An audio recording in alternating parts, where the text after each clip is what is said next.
Since we were stuck in LA, babe, come jump the rooftop and come watch the skyline with me.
Hello and welcome back to the playoffs. And well, it's been absolutely amazing the past year, I should say, being able to cast the upper bracket. And well, I have a man. Well, he's pretty handsome. He's ginger. He can play lots of good music. It's not Ed Sheeran. It is E-Back. How's it going, my man? Hello. A bit of a disappointment on that front, but hopefully I won't disappoint from this point onwards. Presenting a lot of action. I don't think the teams are going to let down either. We have Fantastic 2. Just in case you don't know, the reason we are starting later is because there was a mysterious forfeit incident. Kyra, tell us about that. Yeah, so basically what happened was people kidnapped Atlas and they just weren't able to play, so therefore had to give away a win to the Deviants. That's just quite unfortunate circumstances. Hopefully we find the Atlas boys soon, but, well, we'll never know. Keep your eyes out. We'll see. But we still do have a second game. That is Frogs. Man, I love Frogs in long form. Definitely not an acronym form. Up against the Combat Wombats, who... both very good names, both based on animals as well of their teams, and it rhymes, so there's a lot going on this front. I mean, it's two animals casting two teams named after animals. What more could you want? Dear me. Anywho, should we talk about some of these players, Kyra? Because I'm familiar with one or two. Angelo definitely strikes me as one for Frogs in particular, but what about the rest of them? Well, obviously, I'll go right through them, right? I'll be the boring guy back. Right, so we've got Angelo, Tichy, Elnina, Haza, and David Bob. Two that strikes me straight away as the two Leeds boys from Frogs. Angelo and Tichy, these two boys have been really popping off in the server. When they go over to Combat Wombats, you've got Bjoink, Frisian, Vulcanoid, Call Me Dicta, and Weiwei. I don't recognise, is it Rishan? My pronunciation is terrible. I'm Scottish. Rishan? Probably. Yeah, something like that. Try and say a purple burglar alarm. That's what I saw. Here we go. Yeah, purple burglar alarm. So there you go. Pretty good. But one I wanted to point out there is actually we Call Me Dicta is probably one of the biggest players on their team, but I want to see if she can pop off in this. Sheer width or killing capacity? What particular element of play? It's more the fact that she just seems to be here, there, and everywhere, but absolutely nowhere at all. If that makes sense. Okay. So yeah, that's definitely one player. Mysterious floaty ghost. We'll keep our eyes out. Hopefully the opposition will, definitely. And where will they be looking to find these people? Well, we've got some bans of maps at least, and picks as well. Yeah. Let's have a quick gander, because I don't actually know yet. Yeah, so I'll just quickly run through and give you like a little bit of a... Oh, that's interesting, right? Well, Frogs, obviously they've banned out Villa. Combat Wombats, they quite like it. Frogs actually got 7-0 on Villa historically, so that's quite a good one. Oregon, Combat Wombats lost to Frogs on that 7-4, so these two bans really make sense for me for these two teams. Well, we do have our first picks, which is Cafe and Chalet. Two very nice maps to start with. I do love that we'll be guaranteed a Chalet today. I'm enjoying seeing that more, as a lot of teams tend to pick it. The final two bans being Consulate and Clubhouse, leaving us with a Coastline. So a rather chaotic bunch of maps, a lot less set and structured, which should give us a really good bit of action today, I think. Yeah, hopefully it should be good. But the thing is, though, so CAF is one that Frogs like. Chalet also one that Combat Wombats like. They actually, if you remember, back during the play days, that Wombats, they went 6-1 up on Chalet and then decided to lose every single round after that. So therefore, maybe Chalet isn't as strong as what we think, and could be but maybe gives it to Frogs, considering what we saw yesterday. That would definitely not be a good idea. I'm just desperately trying to remember who I. It doesn't matter. I casted Frogs once before. I couldn't remember who it was against. I don't know. But anywho, it was a pretty solid performance. I do keep them in high regard in my mind. Obviously, both of these teams are on 13 points, so we're even 6th and 7th in the lower bracket. The winner will be playing not against Leidens, it's against, remind me, Veggie Patch. If I'm not mistaken, within the next round. So that's who they're playing to beat. Yeah, it is definitely, and well, I got a little bit of roster news from one of the players yesterday. Sturksy, he's actually moving out, so he can't play in that slower bracket game. So it'll be interesting to see how whoever the winner plays against Vigipatch and what happens there. But for now, let's talk about this game. I just wanted to kind of give let's go a brief history, talk about how these two teams have been getting on and how it's been going on for like the kind of regular season. And well,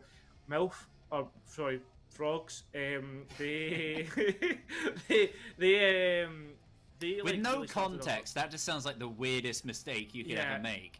That is honestly, I mean, Peak's gonna be slapping my wrists later on, but imagine David Attenborough making that mistake in the middle of a nature documentary. Anyway, sorry, carry on.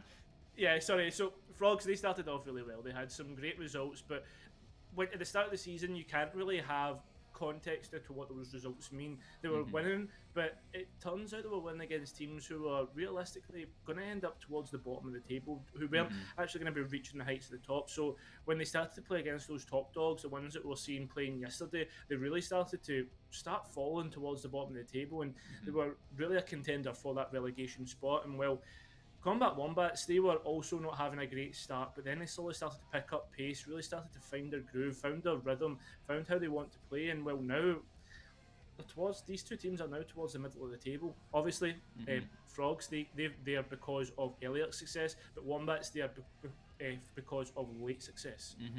Kind of two different trajectories meeting in the middle, which does potentially favour Combat Wombats. As you said, the maps might favour Frogs as well. Bit of a balance there. I think that might cancel each other out. But then you talk about the league and the kind of balance with beating higher and lower teams.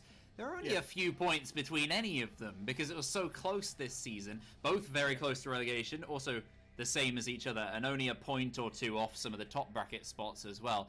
There is very little to separate anyone, and we've seen that be the case already in the playoffs between individual teams. I think it might take 3 maps to separate them. Well, I mean, Eback, me and you before the game, we were manifesting 3 maps. We were trying to hoping that we could get like mix overtime and get to that map 3, and just, I mean, hope that this game is just a banger because we only do have one best of 3 today, and well, the viewers, I mean, we had high viewership yesterday, and we won't imagine getting high viewership today for this best of 3. Well, that's pretty much all I have to say. I think we are just waiting for updates from production on. Yeah, we're just waiting on people coming into the lobby, getting those R's to cascading through the chat. And Eback, I mean, this is the thing. Players, they take forever when trying to get in these lobbies. What do you think takes them so long? I don't know. I have no idea of the player mindset. I've never been really in that sort of sphere, so I have no idea. You can't. Do you think they're like playing a rally song? Like, you know what I mean? Maybe on one of their pianos? Maybe they're just playing a rally on Wii Sports Tennis or something. You know. Those can go on for a long time, especially if you're good with your front man and you just wave the Wii remote around. There you go. Do you know something? This is something that I used to do, and it's just please don't think of it in a wrong way. But okay. Do you ever remember the Wii Fit? Like, remember, like, you used to do the running, like, with the remote, and if you did that, then, like, you would run further, and you didn't actually need to go on to, like, the pad. Does that make sense? I used what to are you cheat, talking about? no, you never played Wii Fit? Yes, I did, yeah. Yeah, so the running, you know how the running section of it, like the running game, I used to cheat in that so that I could get to the better maps on the running, Wii Fit running. So there you go, people. But there's my admission. I have cheated on Wii Fit. What a terrible person. There are so many potential and horribly mean jokes that the chat might be making right now. Yeah. I dread to look. Anywho, yeah, there we go. I was leading up to a question, by the way, Eback. Okay. The reason why I was talking about rally and doing a rally song on the piano is, what is your favourite rally song if you were to play one on the piano? A rally song?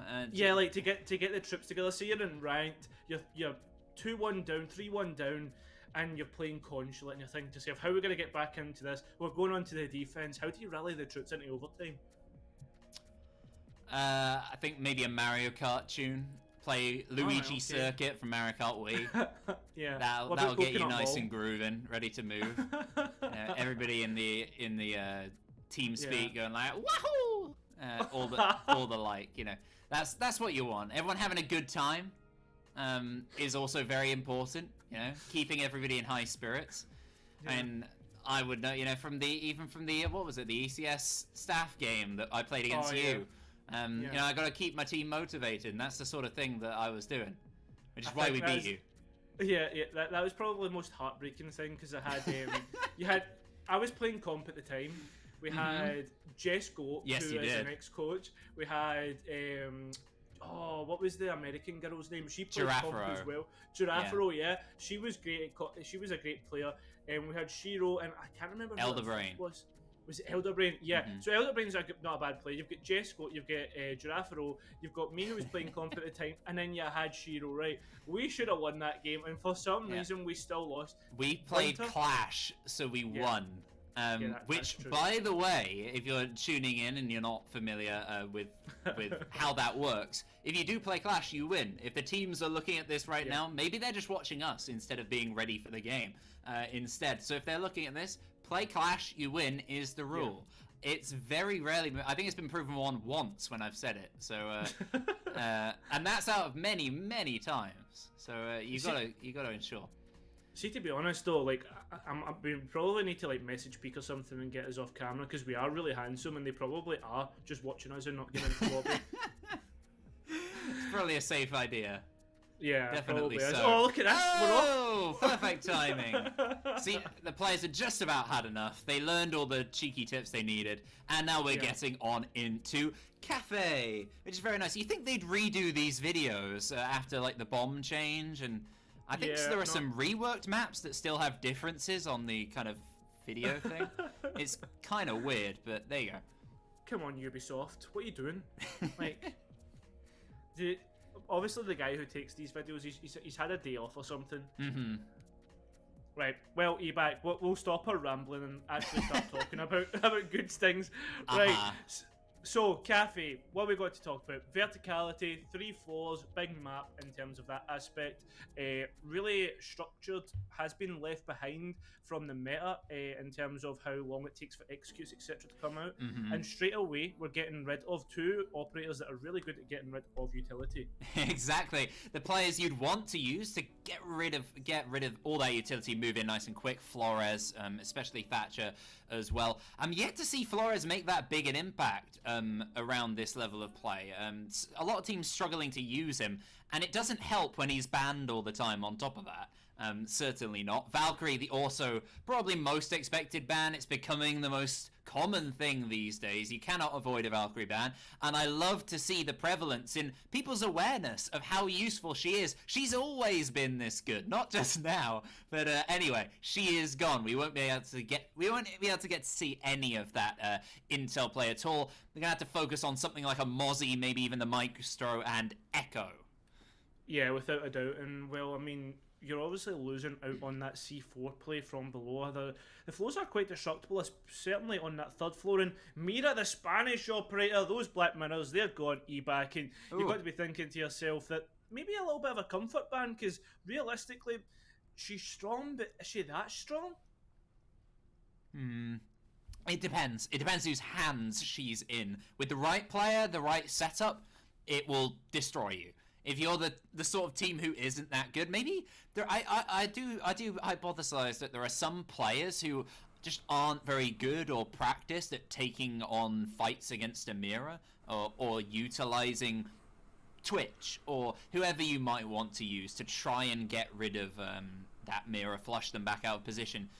That's certainly possible. I think that just getting rid of her, banning her out as a standard, can just eliminate most of the problems you would have, especially on a map like this where Mira is useful across many floors. And we're starting on an odd one. We're starting on number 2. It's actually even, but you know what I mean.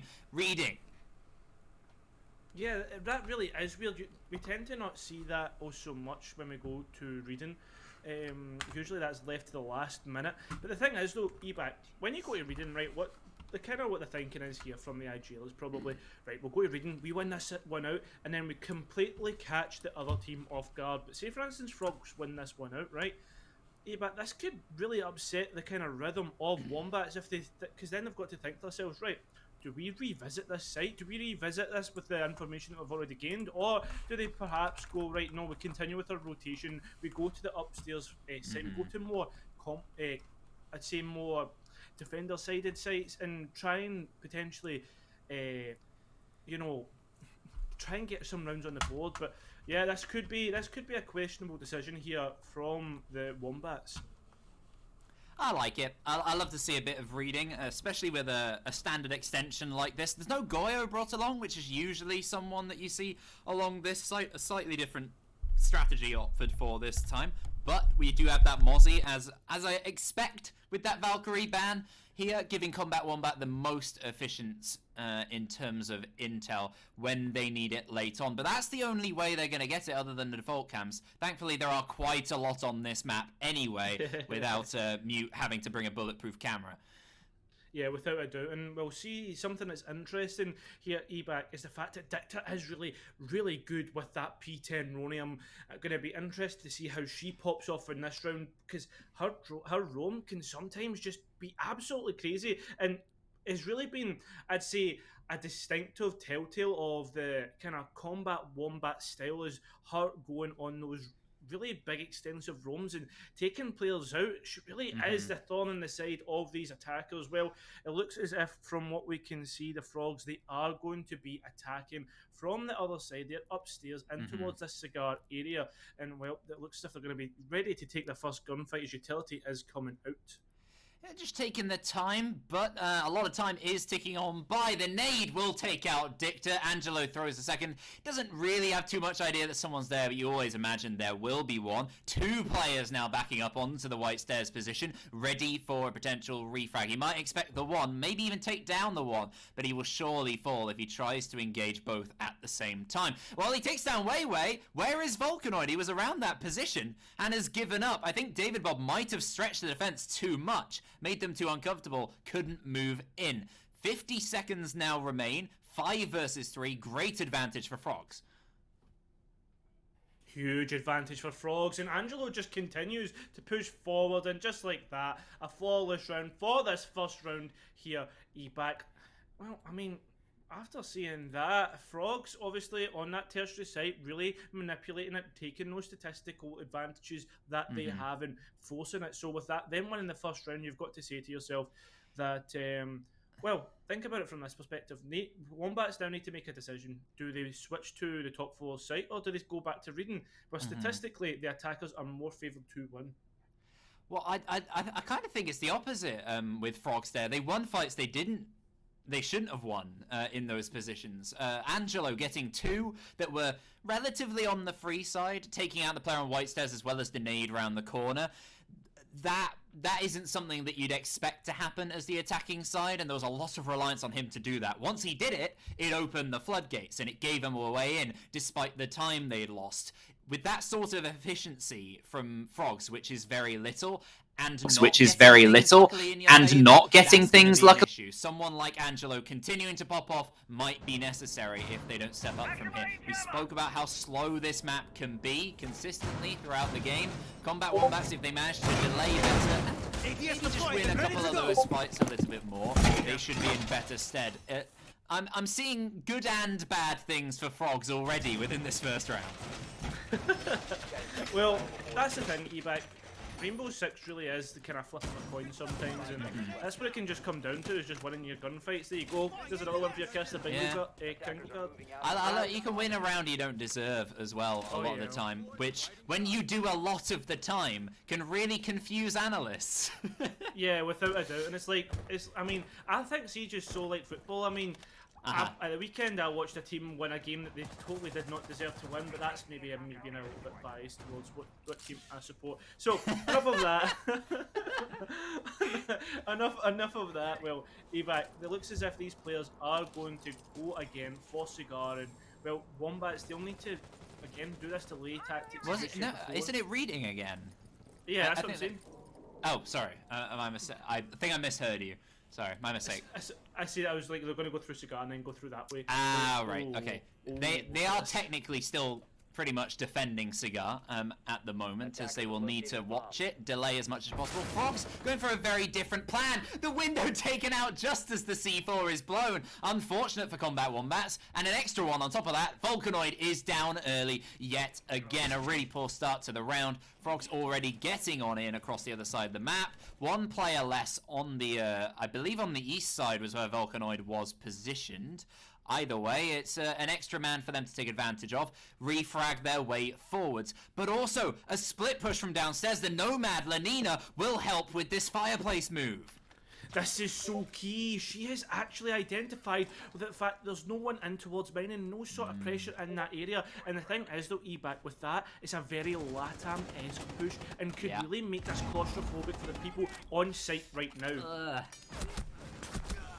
Haza gets a pick onto 10 centimeters. A triple for Frogs in a split second. Just left a Bionk downstairs. He missed that SMG-11 shot before. Hits the second one onto David Bob. But with 4 players left to find, surely it's only a matter of time. They know exactly where he is. He finds another. He gets one with the smoke. Finishes off David Bob with that canister. 3 players remain. He's now aware of this fireplace push. 2 players in one spot. He might be able to locate both as he hears the plant go down. They are aware he's there, so he's going to swing on 90 corridor.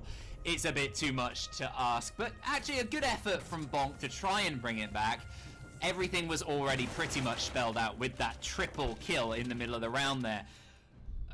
Again, Frogs just getting a flurry of kills in their favor, and that's the round. Yeah, it was honestly really key in the fact that Lenina obviously realised, I don't know if Lenina is the one who's IGLing, and I'd imagine it maybe be Angelo or Tichy, but the fact that they were able to realise, right, let's actually go for mine and let's go for something else that we went from previously. They were also repelling on the windows. I thought they were going to go towards Cigar E-Back, and they didn't actually do that, which is interesting for me. But very LATAM-esque, that take, and we don't see it too often. We don't see people pushing in through mining. The only team I can think of was Paragon when they went for that amazing run in towards the, what was it, the playoffs in ECS. I think it was last season. Do you remember that? Yes, it was. Yes, I do. That was a good run. They had some really fun games. Especially their theme park against Makers Academy. That was fantastic. But I do love to see it. Just variation of strategies, even when you're just doing one simple push. Or I think sometimes it's very good to go for a full team committing to a particular rush, but you can mix and match strategy within the same round. And I love to see that from Frogs. That is a real promising sign. There are still questions where Combat Wombat could have fought better in certain areas. Volcanoid dying so early. I think he was alone actually by Red upon reflection. Either way, didn't need to lose that fight there. Could have provided more resistance over by White. And then he's alive later for that support when the fireplace setup comes along. But they didn't have anything to deal with it. So Combat Wombats have stuff to work on relatively quickly if Frogs aren't going to start picking too many rounds up to recover. Yeah, well, see, the thing is, though, E-Back, right, we've already seen the Frogs win twice. And again, we talked about that kind of, I said at the reading site, statistically in favour of Frogs, and, well, that's the case, and that's what we've seen so far. And, well, in this kind of aspect, Wombats may have already hindered themselves, because, say, for instance, they win the next 2 rounds on the top floor and bottom floor that's where they're meant to win, right? And then it goes 2-2. It means they still have to go back to this Reading Fireplace site where, again, Frogs probably will push the issue of, well, I mean, they should win it and the attackers should win it, and maybe they will. And that, again, puts us in a 3-3 scoreline if Wombats do end up winning a site that they're meant to. So I'm getting worried for Wombats here, but this is all if, buts and maybes. We'll need to see if this continues as we head to Bar and Cocktail. Yeah, a lot of questions up in the air at this point in the game, as anticipated, but we are getting a nice change. Bar and Cocktail, we've seen Combat Wombats struggle to defend that east side of the map. They're going to do it again. Thankfully, I assume at least they will extend across the opposite side and try and hold on to that as long as possible. Frogs haven't been challenged on the cigar front very much, but they've shown a much better job at clearing out utility and getting nade kills already to this game for, I believe, both for Angelo, if not one apiece with David Bob, which has been rather surprising given the consistent Jaeger picks and the positions those kills have been in. Yeah, well. Also, I want to say Fungus is observing for us today. Everybody at home who is not a regular observer, so give him all the credit, applause in the chat for him jumping in to save us so late, as I think Dan had electricity problems. I think it was something like that. Sorry, I don't know if I interrupted you there, but my headset went funky because it accidentally activated my Bluetooth on the headset when I was scratching the back of my ears, so well done. But yeah, no, well done, Fungus. I mean, props has to be given to him for actually jumping in. Yeah, boy. Yeah, expect to see a lot of bird's eye view throughout this game. To be fair, it's a very good way to observe in general. It's why science is so good. Yeah, exactly. It's why he's a pro. He just sits on bird's eye all the time and then looks at rugs across Villa. Do you know something? Do you know what I've just had a memory of? Is when you were casting with Ryan and Reflex, and we sat in the jazz lounge area in the clubhouse for like at least 30 seconds. Yes, alright, yeah. I mean, whenever it's science observing, it's always nuts. Fungus has got to come up with his own thing or two. Anyway, what will he be observing is the action within this round, and it's yet to really take place as Frogs are sitting on the roof, just scoping out what they need to do. Get their drones working. They've not lost any. They're keeping them all nice and safe. But time is ticking on by. Thankfully, they brought along the Wamai. That is a direct counter to all the nade madness that's been going on in the last few rounds.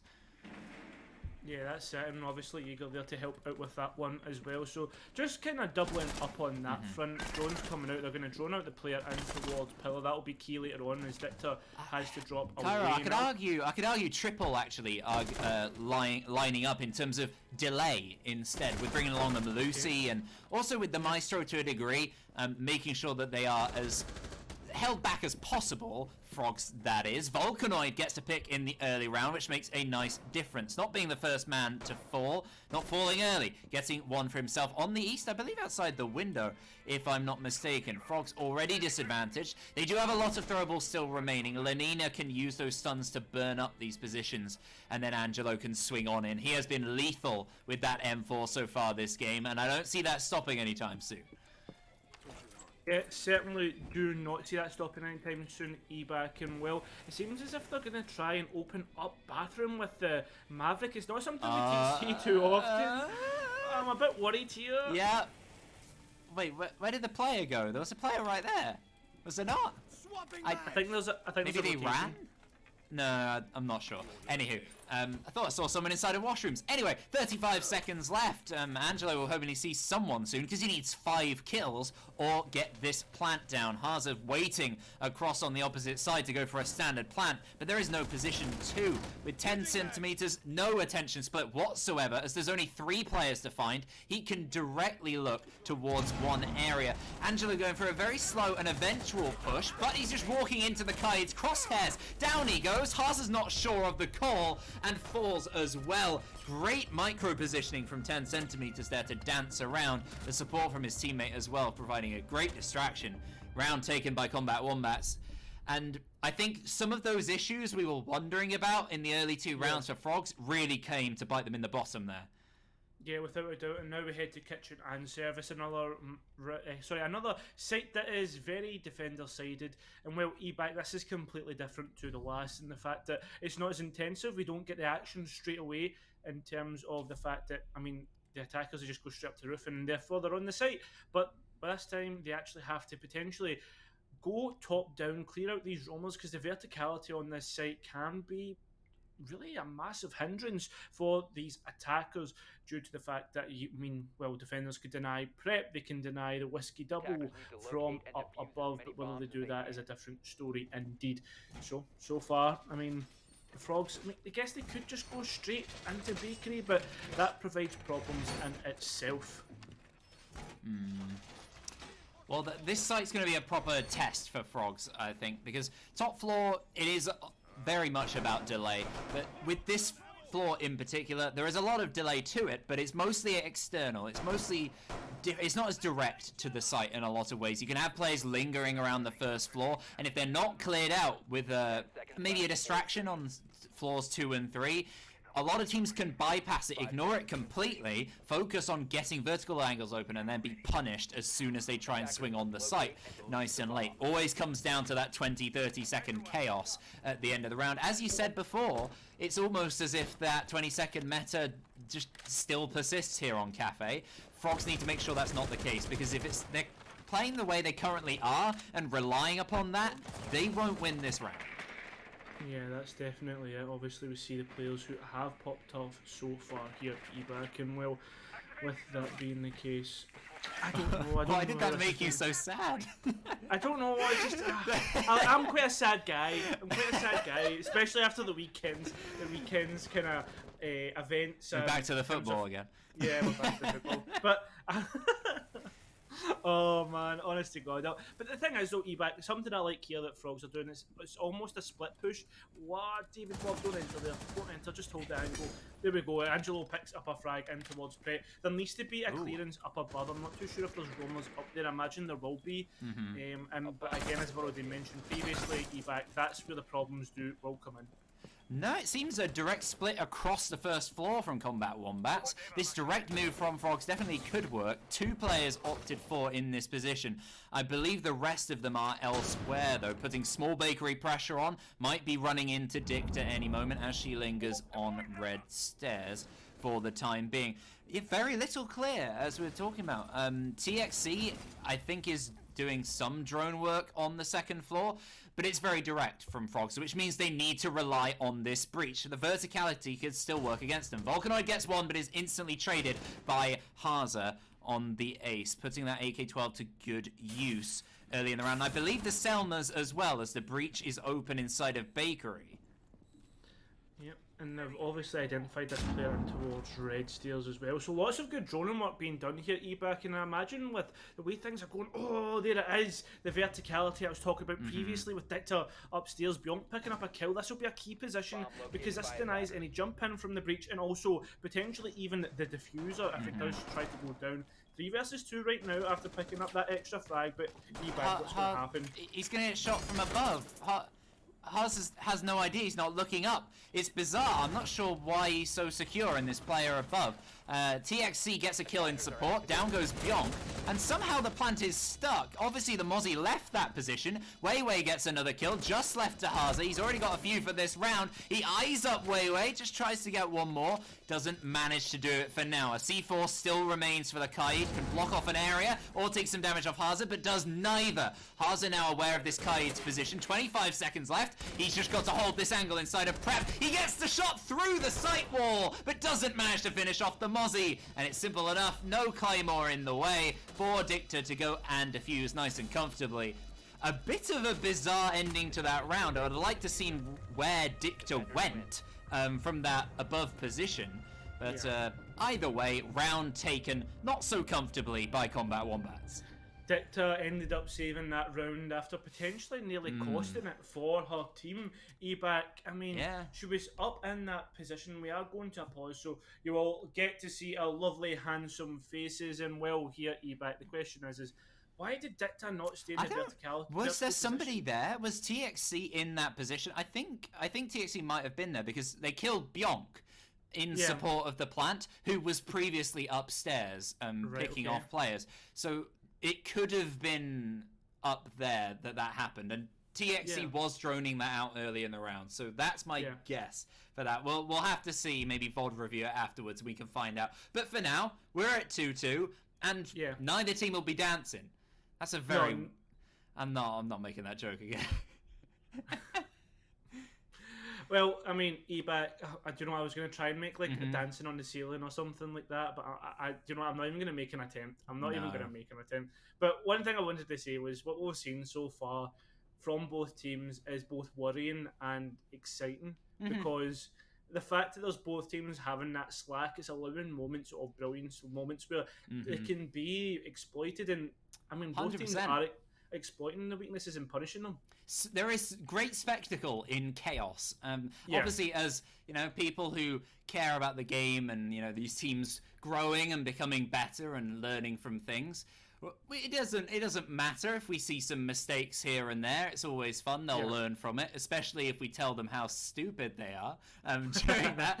But at the same time, we want to see them try and erase that from their game as much as possible and move on when they take the next steps further on, which some of these players are I'm thinking relatively likely to do. I believe we've seen it in the past as well.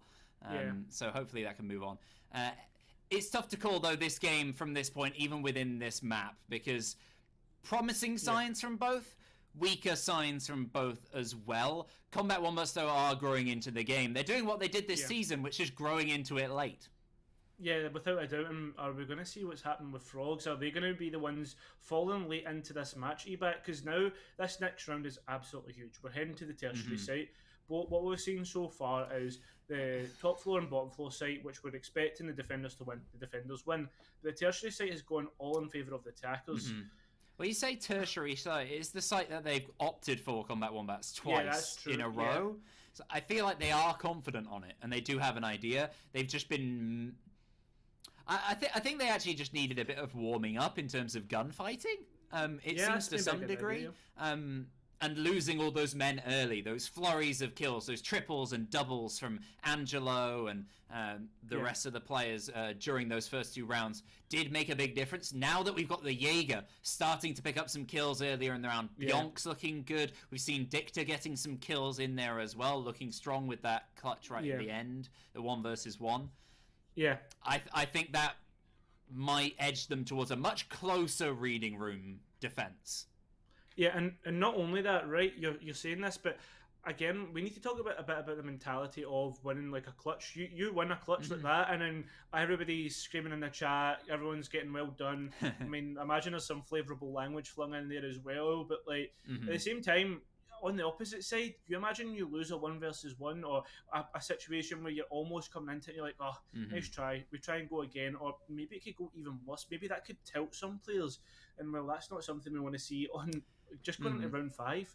Well, that's another thing these players are working on. Part of it is, learning to work with teammates, learning to work with different people and different strategies. Not everybody is always playing the way they necessarily want to play, or maybe that they best fit. Maybe you're more of an entry player, but you've already got one, so you're playing a more flex role, and that doesn't really support you too much. These are the sort of things that really help at this level of play, and I like to see it. Part of that is motivation. Learning to take some losses, be in a team where you feel like you could be doing better at times, or maybe you're out of your depth in some ways, and maybe you're not sure, and you're trying to figure it out, and it's scary and it's uncomfortable. These are the positions where the big players, they either make the mistakes and learn from it, as we said before, or they step up and they become the players that maybe even they didn't expect they could be, and make it all the way through the playoff bracket and come up against Veggie Patch next time. Well, I was actually, after the first 2 rounds, right, I was thinking to myself, I was like, surely this isn't happening. Surely we aren't going to see the Wombats get washed on calf, right? Because before, I like to sit and look at the brackets and think to myself, right, who's going to be my dark horse for this season?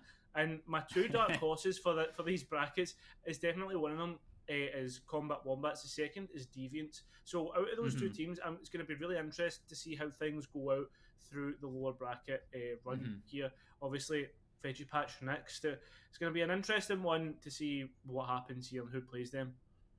Well, Deviant already off to a flying start with that forfeit. They might have intimidated their opposition into not showing up today.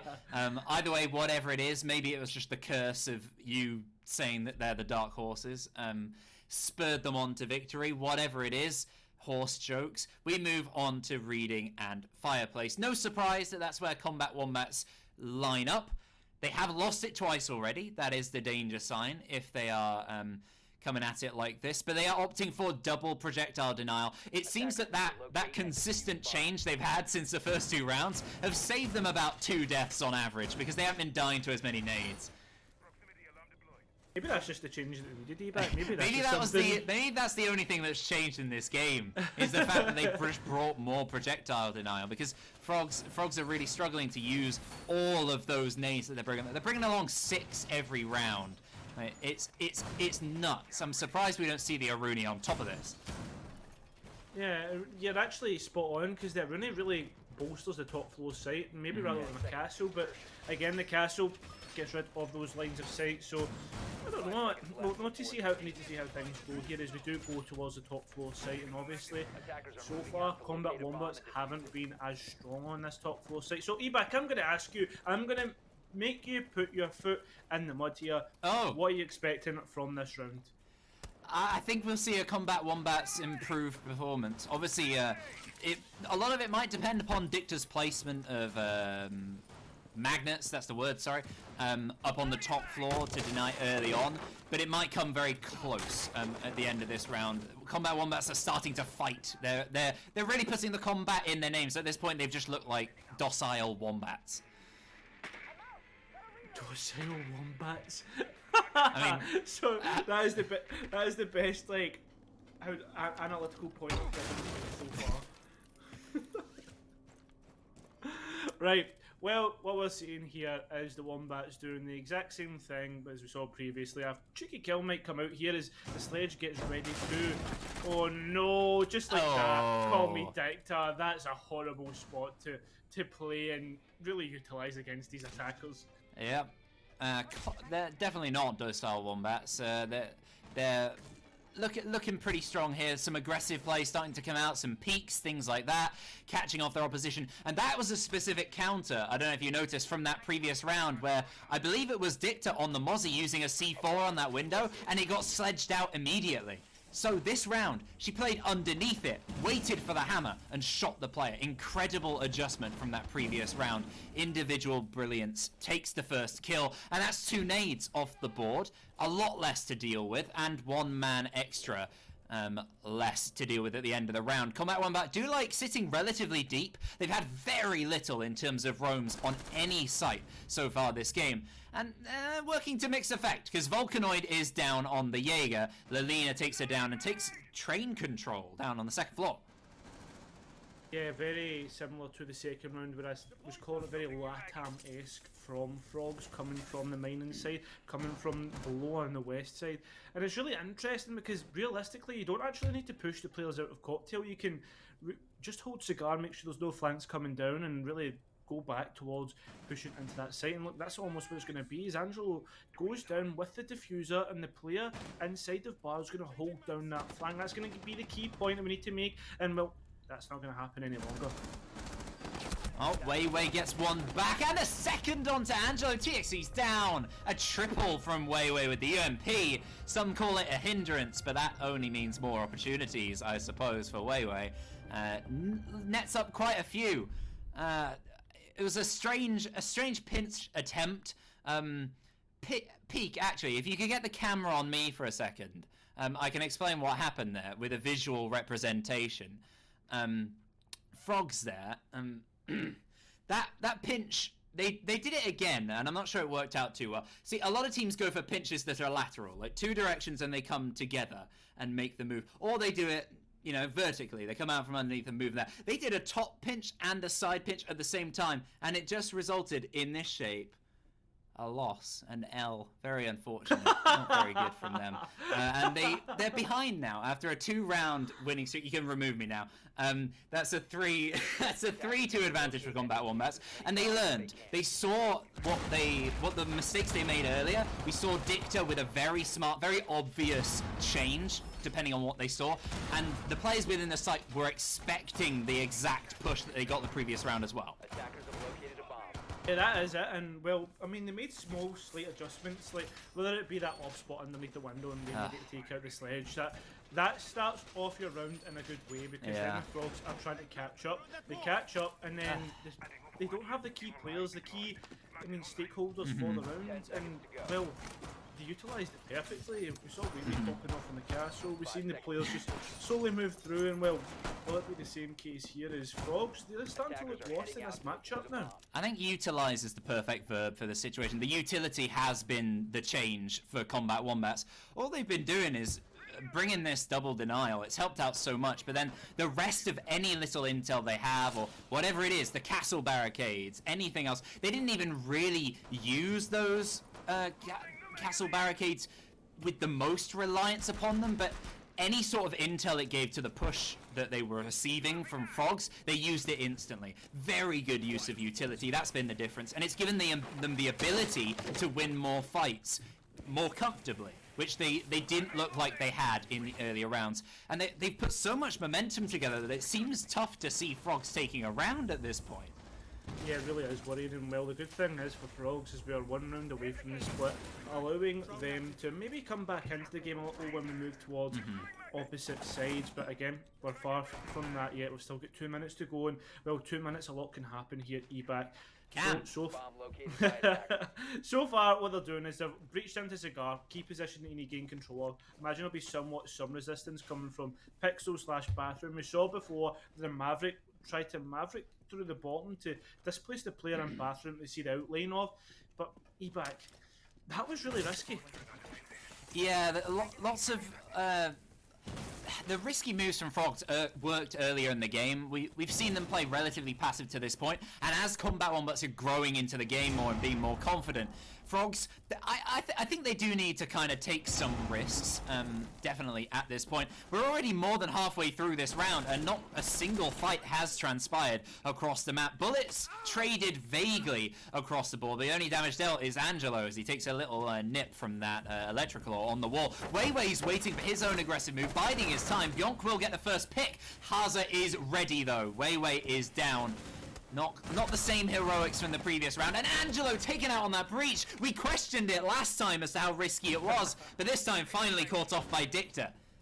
Yes, certainly. Again, the adjustments come through from Dicta and her team. They're doing really well. Nice bait there, but nearly giving away the frag here. EBAC is so close, and well, Volcanoid, she's pressing the issue, and the players are walking into a barrage of bullets as Wombats win round 6, and a questionable round from Frogs. And David Bob was lucky he didn't get taken out earlier on with that risky play, but the luck ran out after that point, all dropping at the hands of Dicta, who has suddenly appeared in the middle of this game and is just, I don't know what the word is,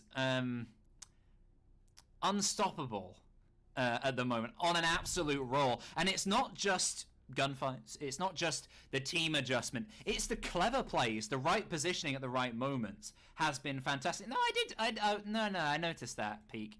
That's good. I got that right. I accidentally called some of the players he's. We do have some she's. My mistakes earlier on. I have done it since then, I think. My bad. Slapping the wrist, T-Bat. I'm sorry. Well, we do move forward, and well, Frogs are now on the defensive half, and it looks as if they're going for more. Are they opening that wall? Am I going to get to make my point? And becoming there we go. So it looks as if they're going for more an aggressive hold in towards Cigar area, where you see them. They're opening up these walls so they can hide behind the shields and maybe pop out. Bob and Weave use those 5Ds from Dodgeball. Come on, EBAC. We all know them. Dodge, dive, duck, and dodge. So if they can use them, well, I can see Frogs put lots of pressure onto Wombats, but if anything, the last 6 rounds aren't really anything to go off of. Oh, sorry, last 4 rounds aren't anything to go off of in terms of gunfights. Not really. Combat ones, they've had the strategic edge on the first half, certainly, and they take the rounds to go with it, thankfully for them. On the defensive side, Frogs have a bit more of a standard lineup, as you'd anticipate for this top floor. It's a lot more specific. It very specifically tells you they want to slow down their opposition as much as possible. But Combat Wombats have exactly the right opportunity to counter that. And on top of it, the Buck as well, the verticality he can offer as well from underneath. Maybe flushing players out the back store, or from reading across to east as well. Potentially an option if Dicta wants to go for that. And I wouldn't put it past her, because she's been so she's had such ingenuity. I'm struggling with my big words today. Don't worry. But there you go. Don't worry, Ebac. I mean, the thing is though, I'm Scottish. Big words. I tend to use. Do you remember our simple cast that we did for like 3 or 4 rounds? that coastline game. You got to remember, you get the kills, you win. You're like, hey, good job, Cairo. Great, well done. Great it's analysis, almost Ryan levels of Heavy's got a gun levels of commentary. But anyway, we're almost halfway through this round, and what has happened? Cairo, I'll give you a hint. It's nothing. Yeah, it's absolutely nothing. Well, it's siege all over the back. We're almost back to the 22nd minute, and Ebac is just about to start screaming when he hears that, considering the fact that, well, I've heard him complain about waffles. I mean, apparently he's starting to really not like Belgium for some reason, or did start that. I think that's gone away now. But David Bob, he'll be hating Weiwei. Yeah, well, Weiwei, a bit of a wake-up call for the defensive side. They've been lounging around, waiting as long as possible for Combat Wombats to finally enter, and they have with good effect. Weiwei is down. I'm not sure if the player in that position is aware of the down. Either way, there are too many players in close support. There is no way that can be finished off. 10 centimeters needs a distraction or some coverage at least from Bjonk. This is a turning point, but Bjonk goes down. The Slash does as well. The kill could be finished. Dicta's there to save the day yet again, but only momentarily. Down they go. What a swing from the defensive side. Incredible adjustment. What a moment from the Aruni there in particular. I'm not gonna lie, for like that first minute and a half, I didn't even realise because we were waffling such nonsense. But like when it finally came to that bit of action, Frogs just swung, and when they swung, they won every single gunfight. Yeah, they got all lost at the first time of asking, but well, the rest of the players, they did not lose. And sometimes Ebac coming back to it, gunfights, they just need to be won. That's what it comes down to. And Wombats, something that they need to win on, managing their time. Well, coming back to it, you were talking about my hatred of Belgian waffles. Yeah. And I said something about them waking up mid-round, Frogs, and I was saying there's some kind of coffee Stroopwaffeln joke in there somewhere. Just keep that in your minds. Imagine I said something funny. Anyway, Kitchen next. Frogs, that was a much better sign, previous round. We saw much improved. And Combat Wombats, they had the issues that Frogs had on a lot of those rounds. They took a long time to get going, and that's dangerous for me because their edge was the strategic one, as we pointed out before, and it gave them the ability to be more comfortable in fights and to support each other in the right positions in case they weren't winning individual moments as much. I think Weiwei and Dicta are a bit too much of a reliance factor for kills and individual moments within the team, and on attack, they cannot rely on that if they are this slow.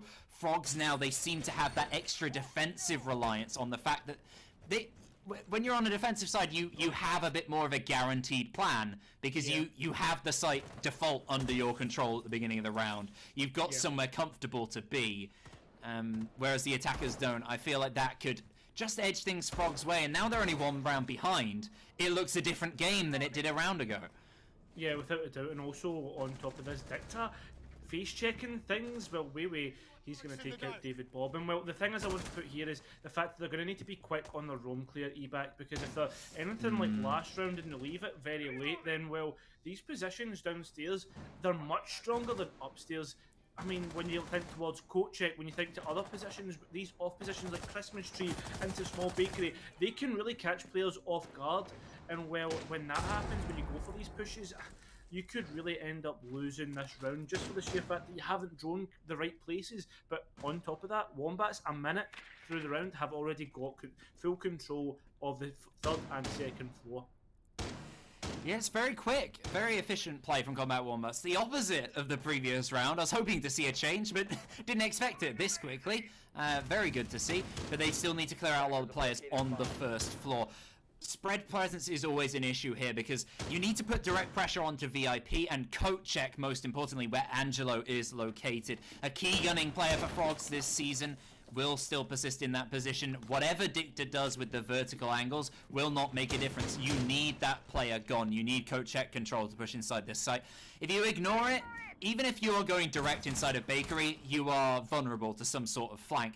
Thankfully, TXC for Frogs is still in that position for a moment, but is shut down immediately. Kind of cursed it there. Dicta, again, takes him down.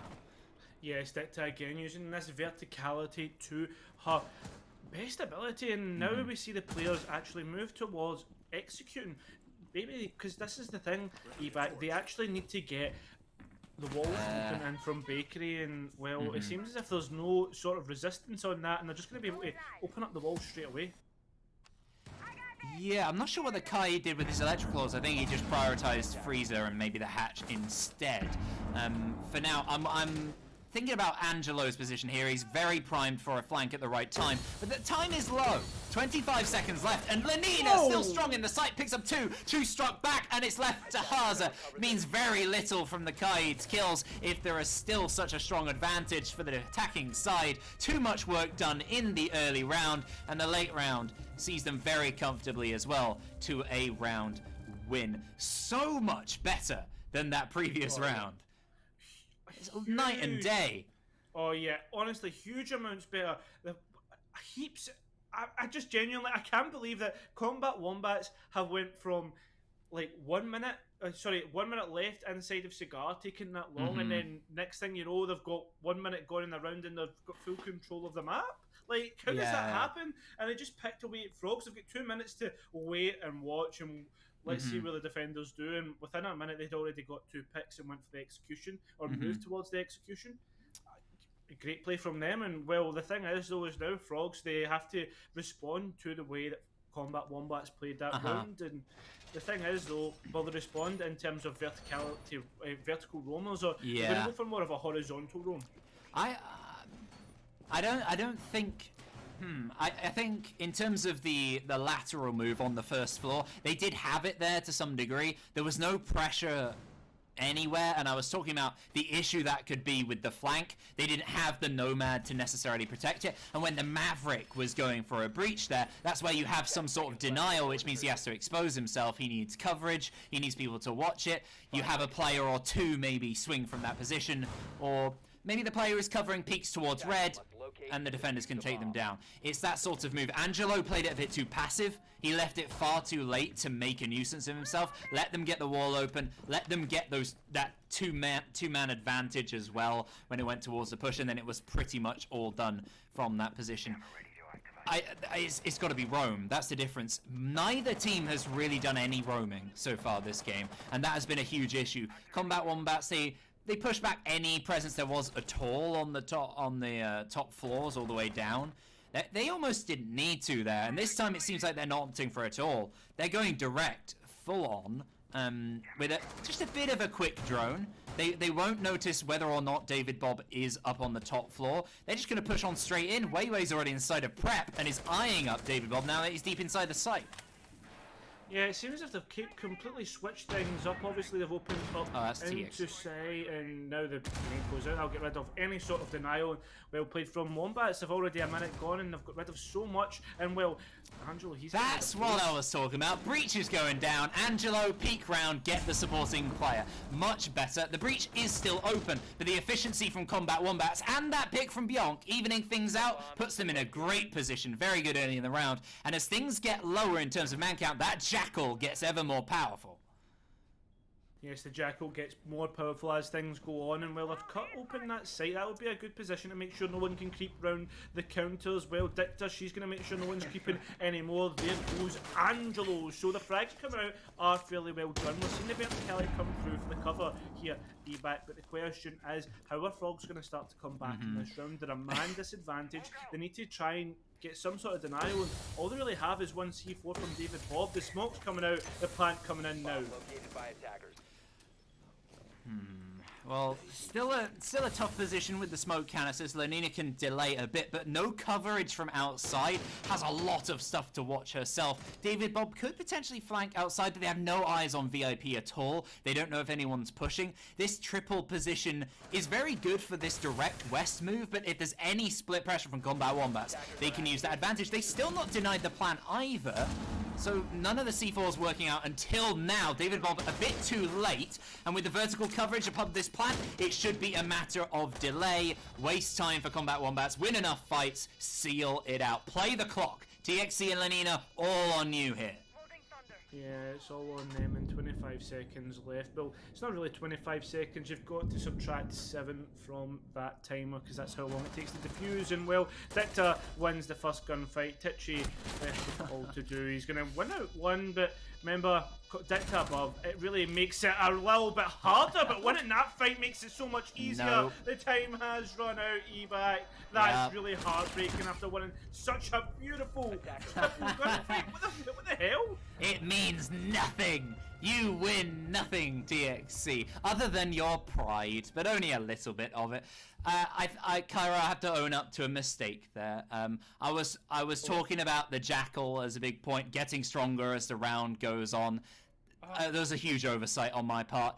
Dicta gets stronger as the rounds get more intense. As it gets more necessary, there are more things to do. Dicta steps up and gets the important moments. Gets the vertical angles, the control, all by herself. Didn't need any support on the second floor whatsoever. Just drone it out, nobody there, it's fine, I don't need coverage. We can focus everybody else in on that breach. And then when it comes down to the remaining players, they could delay enough with the verticality. Comfortable round taken by Combat Wombats. That was smart plays. That was just a clever operation. They saw what Frogs did last time. They saw the lack of roaming play. They did a similar execute, but with the lessons they learned from the previous round, the mid-round adjustment as well, perfect. Just incredible play. They outplayed their opposition on every level, and that's despite the fact that TXC just killed about 3 of them. So very, very good from Combat Wombats, and they've thoroughly convinced me that they deserve Cafe here, but they still need to seal it out. They've got to match point. Frogs 3 away from overtime. Well, I mean, again, we're going to re-emphasise this. It's the same storyline in this match as it's been all season. Frogs, they've started out well, and well, they've kind of really faltered off. It was the same in this half as well, as they won the first round, and the 2 consecutive rounds went towards the Wombats, and now they're on match point here, E-Back. And well, can they win this round out? Because they've already lost this round towards the Frogs, but with the adjustments that the Combat Wombats are able to make, and well, I thought, honestly, when I was looking at the start of the season, when they were having their problems, I thought it was going to be a weak IGL. I don't mean that in a bad sense. I just mean, like, you know what I mean? Just a weak IGL, not giving the right calls. But these adjustments they're making is absolutely spot on. It's incredible. I don't know who is the IGL for this team. I think we can find out, at least during the break. Either way, they deserve a medal. This is one of the best IGL performances I have seen. Also, the coach, potentially behind the scenes working stuff out, but a lot of this is mid-game adjustments based on previous rounds. So whatever it is, incredible. Not won yet. Frogs still rather close. Their rounds have been won partially due to very good... Angelo for Frogs, Vulcanoid for Wombats. So Vulcanoid, brilliant job. Yeah, definitely. Well, they're definitely doing a good job so far, and well, with things in the way they're going, they're droning out so well. They're gaining so much information here, E-Back. Right, they're identifying the problems that they need to do. They're bringing out the utility and getting rid of stuff, but well, Lenina may have an answer. Yep, she does cause a C4 onto Dicta, shuts down a very impactful player. Not necessarily like the most kills around, but they've been very impactful ones. Well, equal second most either way. Angelo now much more comfortable in that bar backstore, as time is relatively low for the Combat Wombats, and they don't have any ground whatsoever. Certainly won't feel comfortable. Despite the intel they have, knowing where players are is half the story. You still have to beat them, and 10 centimeters can't at all, doesn't even get an inch. She continues that killing streak from the previous round, but I think this time it means something. Yeah, exactly. This time it does, and well, E-Back, do you know what else means something? That clock, look, 50 seconds remaining here for the Wombats to gain something, and well, I'm not going to write them out just yet, but we're starting to get to that point where it is becoming a matter of... What? Where did that kill come from? It's as meaningful as a breakfast in bed 2 years into a really dire relationship, I would say. Wei gets to pick on to David Bob. It's 3 versus 3. Still a chance for Combat Wombats. They've kept themselves in it. They lost the round out here last time. Frogs, it's now or never though. Just hold on, not too long to do so, but it's the nades! A friend of Frogs earlier in the game comes to bite them in the bottom. Down goes Angelo. Lenina split pressure with Haza across the site. A lot of pressure now on this Maestro inside of the bar, and he's down. Lenina, you're the last one. 1 versus 2. Volcanoid and Weiwei, they know the position, but they don't have the diffuser. The plant doesn't go down. Round taken by Frogs in very peculiar fashion. Surely that's a huge misplay by Wombats. Did they not have the diffuser? I'm sure they were carrying it. I think maybe they were distracted by trying to hunt for the kills rather than go for the diffuser. They thought time's low, let's just kind of full send it, and well, they started the frags started to come through, so they didn't switch up their focus and therefore lost the round. But the thing is though, eBat, right? What we've seen is Frogs unable to win the bottom floor site. And now they're going to look towards what is considered the tertiary site. Why are you laughing at? I just realised what I said midway through that round. Yeah, is it just sorry, that just settled into my brain. That got a bit too personal. Suddenly in the middle of that. But anyway, I love you, Cairo. I would make you bed and breakfast every day. Not breakfast in bed, bed and breakfast. Well, the thing is though, eBack, at least we're not 2 years into our casting relationship.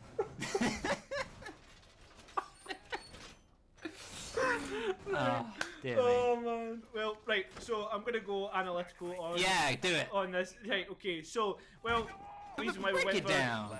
Yeah, so we're on to the tertiary site now, what is considered to be the tertiary site for most teams, and well, Frogs have decided to go for this one because, well, they can't win the bottom floor site, and with that being the case, they're obviously opting to go for somewhere else. Well, if they win this one, they go to this one-round shoot. I've been able to see this quite a lot the past couple of days because, well, teams just like comebacks apparently, and can the Frogs come back on their own map pick? This is something we need to see because Combat Wombats haven't actually attacked this site, and well, realistically here eBack is somewhat similar to the top floor site in the way it's defended. Yeah, that's definitely true. Frogs only winning out defenses on the top floor, and that was a very close one. That was a very different. The Combat Wombats in the first round attempt of that was a bit confused, not quite sure how to attack yet. As soon as they'd figured it out and reattempted, it came down to a 3 versus 1, and then very, very close, and somehow didn't plant a bit of confusion. Frogs got a little bit lucky, and that has been the case one too many times in their 1 rounds, but they are riding their luck right now. 2 rounds, you could probably get away with that. They need a little bit more coordination, a little bit more awareness within their team. They have a perfect lineup to do that. The double Mozzie and Mute, obviously the denial of the intel, which has been so pivotal for Combat Wombats, who I guess don't expect any roaming players anymore, might be caught off this time when there suddenly are. Well, they're certainly not getting caught off guard by Angelo, that's for sure here at eBack, as he gets put into the dirt, and that's a Mute, that is a C4, I don't know if that got tossed out, I didn't catch anything like that, but well, eBack, that's going to be absolutely huge for the late round, depending on when that diffuser goes down, because well, that's one less C4 to deal with. They're trying to get control of this top floor area, have they vacated it? It seems as if they've completely vacated this, eBack, and I don't know if this is with no pressure? Questionable. Yeah, I mean, I guess it was a call. We've wasted enough time. We've got equal men. Let's go downstairs and bide our time. Didn't work fantastically to start off with. Nanina fell, but TXC is back in it immediately, getting another kill. Just gunning brilliantly towards the end of this game. It has been the difference for Frogs, to be fair, keeping things relatively even. Haza doesn't help, falling to the vertical angles, is down in the middle of the site. Very little chance for any sort of revive. Dicta makes that null. 38 seconds remain. 2 versus 4, all against Frogs, and TXC, heroics in previous round led to nothing. You can't see too much coming from this position. 25 seconds left to delay as much as possible. Hopefully Combat Wombats have got the diffuser in pocket and might stick it this time. Not even a chance. Volcanoid seals the round before any doubt is cast. 7-4 win. Map 1 for Combat Wombats. Yeah, this is absolutely huge for the Wombats being able to win out the Frogs picking. Well, Ebit, now questions arise about whether the Frogs can win out the next map. We are heading to Chalet, and well, that really is the Wombats' playing ground, I must say. Well, look at this, Weiwei and Dicta, 13 and 11 kills respectively. So now I am, without a doubt, going to say I think the Wombats might take this series.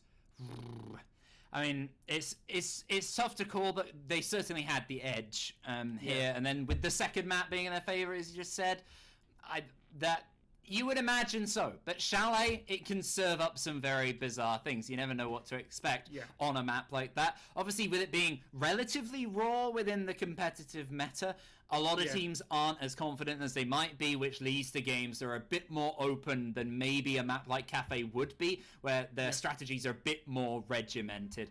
And I think that may well be the case. I think it would be just as back and forth. We will see rumblings and tumblings, hopefully not as many fumblings from the combat Wombats. I didn't have a rhyme for frogs. Ball. Go to a break. Go to a break. We'll be back in a minute.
Well, hello and welcome back Hello. to the playoffs. This has been a wonderful cafe match that we have just watched, and well, I've got a ginger person who's been casting his own magic in this match. It is not Ron Weasley, it is Evac. How's it going?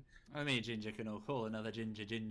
Anywho, I am in a great mood because that first map was brilliant. We saw great play from Frogs early on, and with spitters and spatters throughout the game, and a very specific set of plays on Cafe as well. But Combat Wombats, they learned the specificities, big words today, dearie me, and figured it out. They really learned it well. Obviously, the IGL work was fantastic, and the kill work from a lot of those players stepping up in big moments were brilliant, made the difference. Now we move over to map 2, Chalet, which is very different to Cafe. It's such a different setting that I don't think we can necessarily apply a lot of the same things. But Dadback, that is my father for the record, just told me that apparently there is a play called Frogs by Aristophanes, an old Greek play, which is about the resurrection of old plays.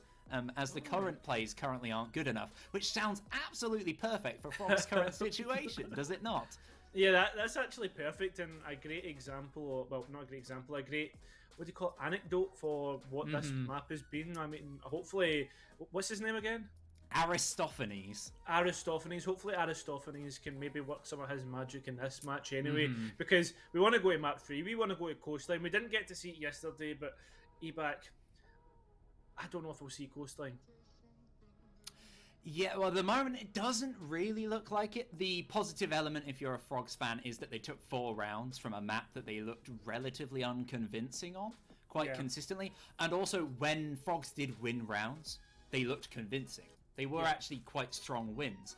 It's just they didn't come up very often and not very consistently. So it's a little bit confusing. You see them win and you go, wow, they can do it. They're really good. And then that disappears. You don't see it for a while. And then they do it again, just as you lose faith. That's not good enough to get you through to the next stage of the playoffs. Both of these teams will want to move on to face Veggie Patch in the next playoff bracket. It's going to be tough to get there. They're going to have to fight their way all the way back. That is, Frogs, they have to take Chalet and our decider Coastline if that's going to be the case. I think it might favor them slightly more to play on Chalet, given that maybe it's just because it was Cafe, but the lack of roaming play is a danger. If you're playing within the site and that's it on a map like Chalet, you're in trouble in a way that's a lot more prevalent than it is on Cafe. So Frogs had a bit more of that kind of element to some degree, very marginally, at the very least towards the end of the map. I think that might help them. Yeah, without a doubt. And well, Ebac, something that we need to talk about is Chalet. It's really interesting because what we've seen and how it's been developed so far and towards the way teams play in the upper tiers is it requires a lot of coordination when you think about it, in terms of one player sits in. This is my example for Bar Game, and that's probably the best example for me. One player sits on Square, one player sits at the top of Ivy Stairs, and then maybe one in Library, and then you've got 2 players in towards the kind of site area, and it really requires a lot of coordination, a lot of communication, a lot of delay. And well, did we see any of that from Frogs? I can't remember a round where that really did happen on the defense. Maybe once on top floor, maybe twice, but not really. The hope is that it's map specific, and they just didn't do that as much on the other side. At the same time, that is always the aim of the game as a defender, is delay, because you win by default. If the attackers do nothing, you stop them from doing anything, you won. There you go. Defenders should win. They have that inherent advantage. We're not quite seeing that come into play yet. I am very optimistic that we will, just because of the strong plays and the smart plays, especially from Combat Wombats when it came late on in the game in particular, on the attacking side. That's the sort of thing that even if that continues and Frogs do change around their playstyle, I think their playstyle will be set again, but in whatever way they decide to do, if that makes sense. So then there will be a readjustment to whatever that is quickly. And then it's the counter to that counter that Frogs need to do. And it's an absolute nightmare, but you can see my point, hopefully. Yeah. Well, no, don't worry, Eback. I can see all your points. I understand you. It helps that I physically try to play it out. I think it's weird though. We have this like weird connection where we just understand the absolute waffle and drivel that we come out with. I think that helps. Yeah, well, I don't understand.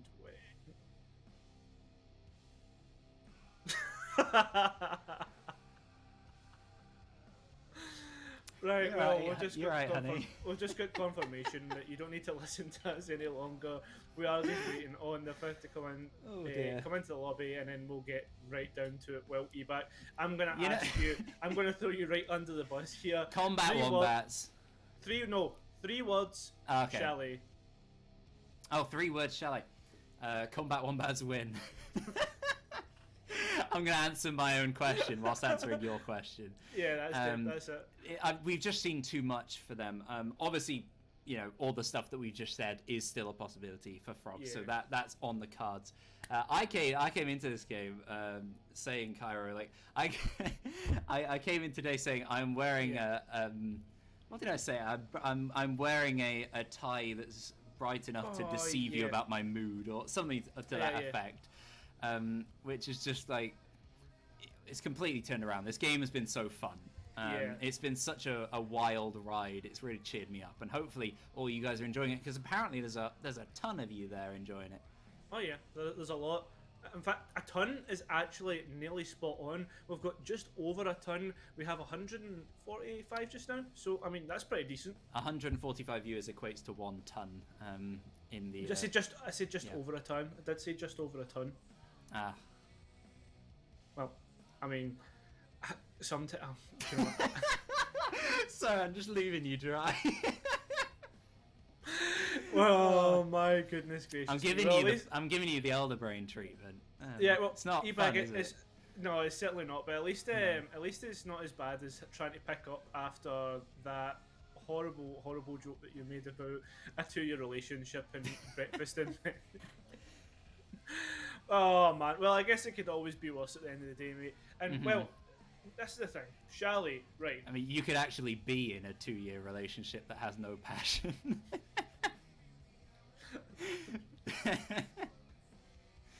Sorry, do continue. We're a year going and strong. Eback, you like. So last night I was put through mental torture through the games and what happened in them, and today everyone's just like, right, you're thrown into the deep end with Eback. But well, we're gonna go and see some lovely cinematics of the French Alps here. That's a lovely guitar picture. But Eback, you've already predicted a Combat Wombat win here, and so the question is, what do you think the scoreline is going to be? It depends how it starts. Obviously, with Combat Wombats on the defense, I think they might have a better idea of how to counter Frogs right from the beginning.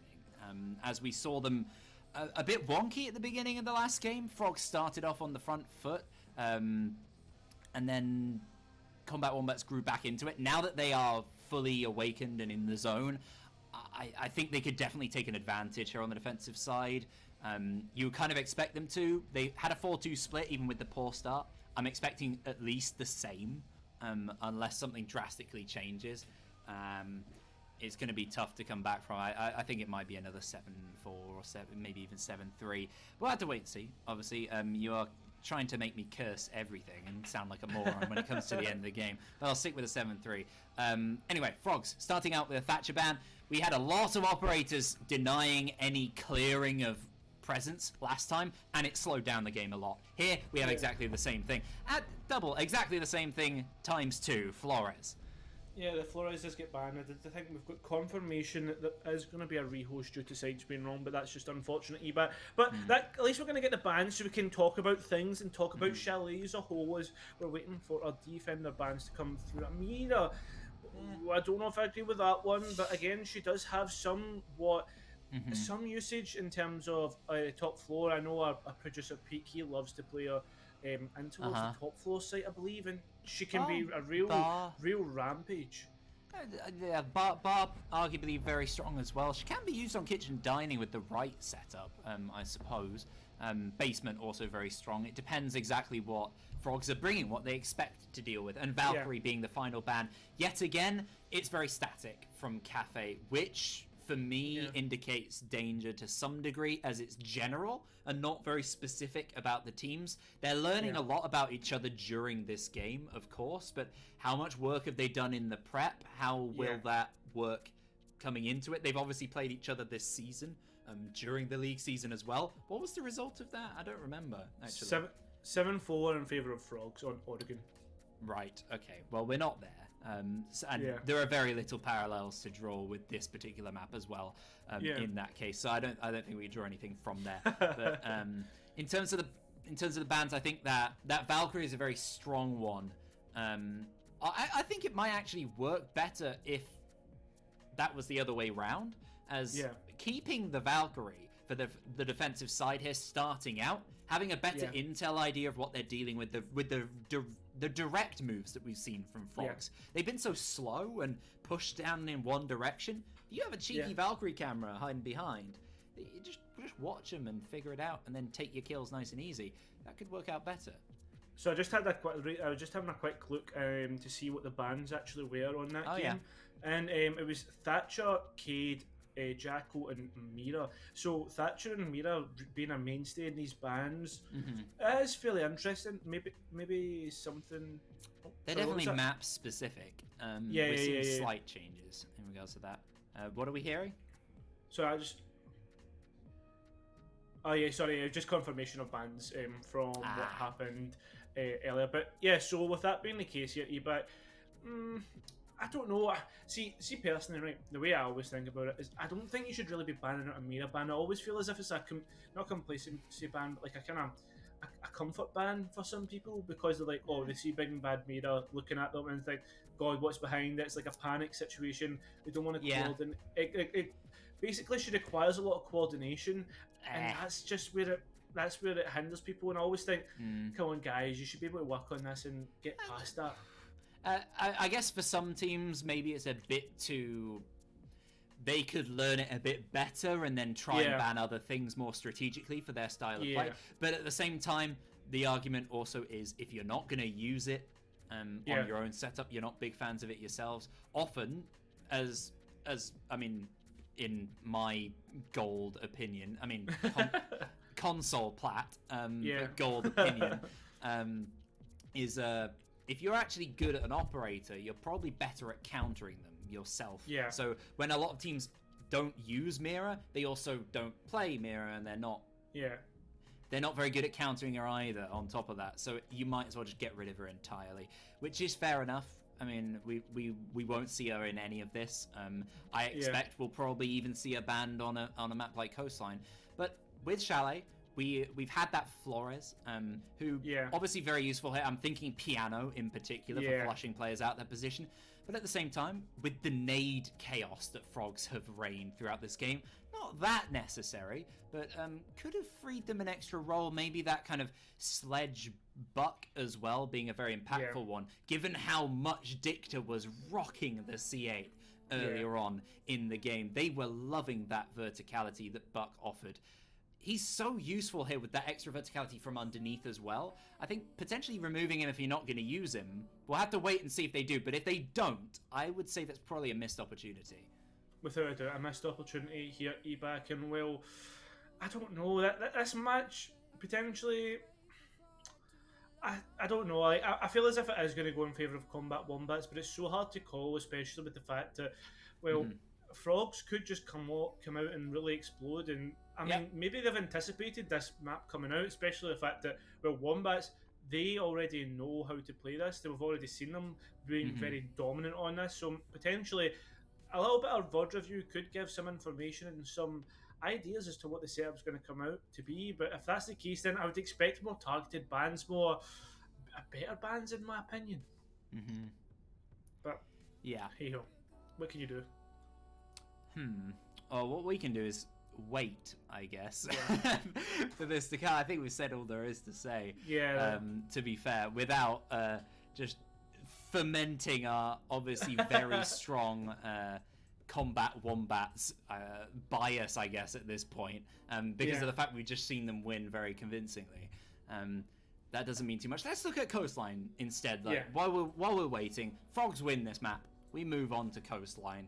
Yeah. What are we looking at there? Because I imagine if Frogs win, it's more from it's a gunning perspective. It's getting those kind of frag grenades, catching the opposition off guard, being a bit more aggressive in general, which is something Combat Wombats only started to do towards the end of the game. Yeah.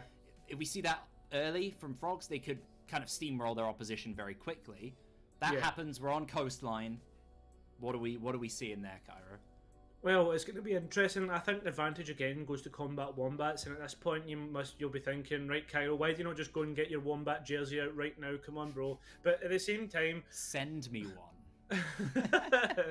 but like the point I wanted to make was the fact that Wombats have played Coastline quite a lot this season, and they've been quite good on it. I remember I played with in this tournament last season with Call Me Dicta and the other player GMXC. He's not on the roster tonight, but they really are good at Coastline. Obviously, Call Me Dicta, if you let her go and really thrive and have an environment where she can just frag out, then we've already seen it. She can really pop off. GMXC again, he was another one that really popped off. So I think the players will know their roles. They'll know exactly what they need to do on this map, and I think personally, we could really see Wombats win this either next map or the map after. Yeah, that might. I'm trying to think about. There's too many. We're stacking too many hypotheticals on top of each other at this point. There's very little to do. Can we get a quick peek? Is there an update on maybe what's going on with the place? And maybe we could throw to a quick break. Okay, it seems like we're nearly ready. We're just waiting for the one player. Which is fair enough. Okay, well, how are you guys doing? Let us know in the chat. Hope you're having a lovely day. Give it a rating out of 3, with 1 being the best, obviously. Do you know something, right? So I'm gonna inform you about something. Okay. My friend Joe came up with he didn't came up with it, but he informed me there is a new thing that people rate it out or rate things out of 30, because the first 10 is like bad, the second 10 is like okay, that's mediocre, and then the third 10 is like unreal. So you imagine, like, say for instance you had a meal, right, and you said you had a macaroni and cheese. How would you rate that out of 30? You start to, like, the scale becomes a lot better. Think about it. Because what if you had like a mediocre dinner, but it was good enough to be at the high teens, but it wasn't good enough to be like in the 20s. Like, sorry, you told me tonight you had meatballs. You had your meatballs tonight. Rate that out of 30. 14. 14. See, it makes sense. See, once you start thinking about it, it makes sense. For instance, rate that. Right. For instance, rate that cafe map out of 30. I'd give it a 7-4 to Wombats. So here we move finally on to Chalet. We got that lovely guitar, a very nice baby piano, which is kind of weirdly proportioned, but at least it's not as bad as the one on Consulate. Here we are. We've had the bands already. I'll read them out just in case you missed it. Back into the action. Thatcher, Flores, Mira, and Valkyrie. Some questions raised by that. I think we're both quite skeptical of definitely the defensive bans starting out and how that might shape the game. We'll have to wait and see. Oh, pistol only. I'd love to see just a pistol only round. That is very professional. Kid Storms we're starting out with for Frogs, who have a bit of a surprising lineup in terms of operators for now. We're still poor, so I imagine there'll be a 6-pick. Yeah. Oh. Well, just waiting on confirmation. I think a pause did come through. I'm not too sure why he back, but well. We are going to a break. Right, okay, so we've just got confirmation, guys. Unfortunately, we're going to have to cut to a break. We're going to have to give our voices a rest. And I was just enjoying, I was going to get into podcast mode, but that's not going to be the case. We'll be back in 5 minutes and talk to you guys soon.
I'm trying to touch the States this time. 2021. Gotta show him I can still rap, though. Now I'm in the game, I was on the bench. First I was renting, now I'm collecting rent. First it with the Beamer, now I want the Benz. Spending all the back like here I go again. Outside says chirp, now the camera phone. Told you I'ma keep the channels on. Why you acting different when the camera's on? Why you acting different like your paper long? 8 day wake up and I thank God. Bad decision got you wishing you could say nah. My city gritty, you could get hit any day now. On my mama, I'ma move my family way out. With some 20s, 50s, hundreds, thousands, millions, billions, trillions, zillions. I'm talking Amazon money, talking so much money I could mess around and buy Amazon. I been winning, I'm like, why me? I heard these labels wanna buy me. I don't need you, boo, I style me. I roll G's and they grind me. Now I'm on my game, nothing is the same. Who am I to blame? Money made me change. Cardi in my ring when I'm switching lanes. Money in the carry on them Boeing planes. Money in the carry on them Boeing planes. Now I got $1 for all those rainy days. Ain't have a day off in like 80 days. I got hustles in like 80 ways. Kids if he won't take a lazy day. Wifey on me told me take a break. I keep going to the paper straight. Then it's trips out to Montego Bay. If I take the job, bet I get it done. I said it before, I'm a one-on-one. I just caught some ones, only wearing ones. Fornicate the funds, money made me calm. Diamonds on your neck, bet they on your neck. You want that watch, you better rock a tech. You want that chain, you better cop a vest. You want the check, but can you make it stretch?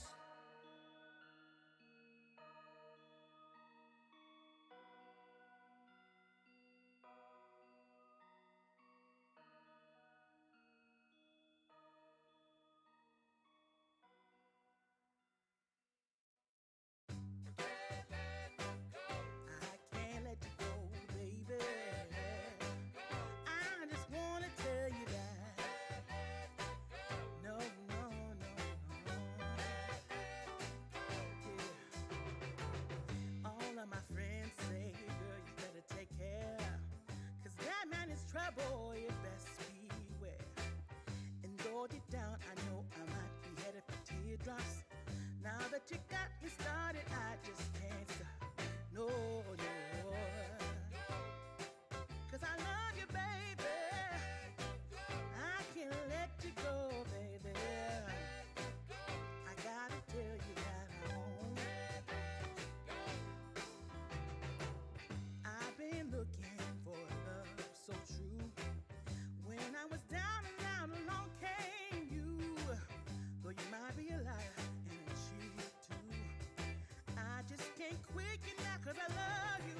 Yes, I do. I can't let you go, baby. I can't let you go, baby. 'Cause I love you, I love you, I love you. No, no, no.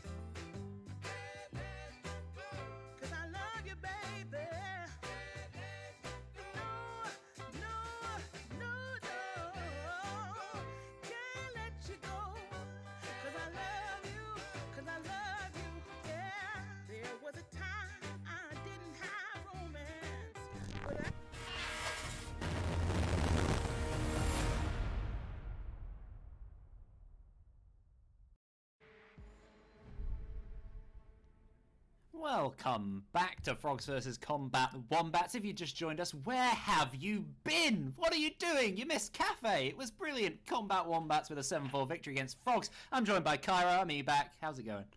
Yeah, not too bad, man. I'm not gonna lie. Like, somehow in my brain, I thought I had missed Shally.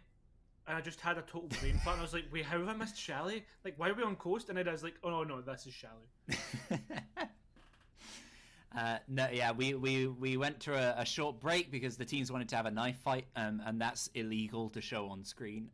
Yeah. So now we're back for full-on action. Frogs have a random box in their name for some reason.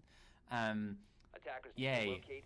I can confirm that's the winner's box. We've actually given And away, they're gonna check it when they get the Yeah. map. yeah. But well, we've given away the script already, guys. I've got it on screen. Well, how I we like ruined that- the joke. Oh no. Oh man. Well, oh well. What we're going to do here at eBack, but well, Frogs starting on the defensive first, and they've decided to go for the top floor site. It's pretty standard. It's what we expect, but what we don't expect is Hazard with a P90 in hand. Yes, well, David Bob was playing the Rook before, but has switched off of that after the very long-awaited 6-pick phase, moved on to the Jaeger. So we do have a lot of projectile denial, the sort of thing that became a lot more prevalent throughout the game for both teams, as they probably just realized after those first couple of rounds how dangerous nades can be. Not too many opted for, just the 4 as opposed to the 6 usually by Frogs. 4 combat wombats here in this round, but they will make good use of them, I am sure. A versatile lineup ready for a lot of breaching purposes and to deal with anything they might find. Not going to talk about the bans again because we talked about it way too many times already. Looks like combat wombats making this rather single-sided move towards library. Well, the thing is, though, eBack, there's 2 ways to really attack this map, right? And one of them being is from library side. And, well, it started off with a bit of bang. Call Me Dicta picking up the first, but Tichy has refragged straight away. So, just so unfortunate. Call Me Dicta somehow stays alive. Again, we've had a long pause. We've been kind of waiting around for the next map to get going. Maybe that'll give Frogs some momentum. Doesn't seem like Call Me Dicta is really stopping. Will momentarily, because she's down by a David Bob, but 3 versus 3, still a decent position for the attack. A lot of time in their hands, and as David Bob is eventually refragged, they have very little ground, but still keep managing to find these picks. The Doc was actually downed there by the Zofia. Had no idea, finishes him off anyway with support from the Maverick, who actually deals the final blow. 3v1 advantage this quickly in the round. Gotta say, probably a misplay from Frogs being cut apart by a single-sided move like this. Yeah, without a doubt. And, well, this is reminiscent of, I believe it was the Poggy Woggy game versus the Combat Wombats, but whether that is the case is certainly, we'll need to see, because, well, that was really worrying signs, because as soon as Combat Wombats went on a defense, well, they fell apart. But so far on the attack, they're doing pretty well. Let's see if this is the case, though. As we do see, no, there we go. Lenina taken out straight away. That's a risk. Yeah. That's a very bizarre move to make. Obviously, trying to catch anyone off, you can. And when you're in that kind of position, of course, 1 versus 3, why not just give it a go? Go through the breach that's opening, catch off a person, hide off. But whatever the situation, it's a round advantage for Combat Wombat. Starting, I mean, I don't want to say brilliantly because it wasn't that exciting for them in terms of playstyle. All they did was open some windows, take some of the kills, lose some of the fights as well that were in their way, and then it just came out with a 3-1 because Frogs played so far forwards. Yeah, that really was worrying, but at the same time, though, eBack, I don't know, it's just... Attackers need to look well, the same point, no, right? Illegal skin, potentially, for I'd imagine. GXC? There we go, confirmation. Right, so I want to quickly get my analysis out of his last round, right? Because I realised that my brain has finally caught up with where I was. But point is, as we're going to see, is the fact that what we tend to see here is the Combat Wombats of the attacking team here will come from either the kind of south side or the north side of the map. North side, in my opinion, is the better side to come from, and where Combat Wombats really thrived in that first Chalet game. But this, this game, they came from the library side, and again, they really flexed what they were doing really well. They got the picks, they entered in through that way, they opened up box, that's what you need to do, gain full control, but no. I mean, Haas was saying this is fine, it certainly isn't. Very much in embracing of the meme fashion. Falls. Angelo does strike back onto Volcanoid.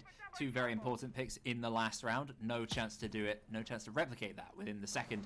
Losing the Cav and the Doc very early on. No passive utility there whatsoever. They've got nothing in place. They've just lost all their gunfight ability, which is all that they offer generally within the team. certainly unfortunate. Angelo, Lenina, and David Bob remain. David Bob is right underneath with the pulse. Doesn't work out with the vertical C4. Can stay underneath, be a bit of a menace. Is Weiwei not aware of that? Obviously, the drone was far away and didn't hear the C4. Either way, caught off by pulse, and actually was a lot more effective than I might have thought coming from underneath. Hugely effective doing that. A lot of pre-fires coming out from Dicta, but not able to pick up anybody. So, well, with a minute gone here, eBack, and, well, I mean, 4 people dead. What is absolutely happening? People are just walking through and just dropping to the floor. Apparently, that just seems to be the way things are, as Angelo goes on an absolute rampage. Triple on the round for him, and now Bjonk is left all out on the rappel. He's going to chill. He's going to vibe out there, and, well, eBack, how do we break this one down? It was Angelo, round-saving kills, and it's not just because he got a lot of them. You can see in that 3-3 situation, Pulse downstairs. They know he's underneath. Lenina was behind. He just dropped down the stairs. It means there's only one player at site, minimum. And Dicta and Volcanoid both pushing in together. They could take the whole site, get a plant down, be in a strong position if Bjonk does then move around or you know uses their support to get in. But he stayed outside and was again picked off by Angelo. A quad for the round. Incredible plays from the Alabite. They lost the man during the prep phase, and you think that might be the end, especially with the spawn peak loss. Angelo saving his team. Incredible plays. Huge, huge, huge plays. Oh. 3 times for the emphasis, because Ginormous. that's ginormous, absolutely gargantuan. Massive. What behemoth plays? There's another one. Oh. Well, this round, I feel sorry for people having to listen to us. Oh, here we go. Here she comes. It's the Brazilian operator. No, it's not Capital. It is Caveira. Oh. And, well, eBack. Be concerned if it was Capital on the defensive side. But anyway, to be fair, it could be a pretty good, interesting operator to have smokes on the defense. Definitely. Maybe alongside the fire. Either way. Imagine smokes and then the combination with Warden. Oh, that'd be great idea. Do it. Ubisoft, get on it. Anywho, the Caveira, even not Capital, will be able to play in this round. No illegal skins. David Bob will be playing that role instead. Gives them even more options to catch off Combat Wombats, who were very much.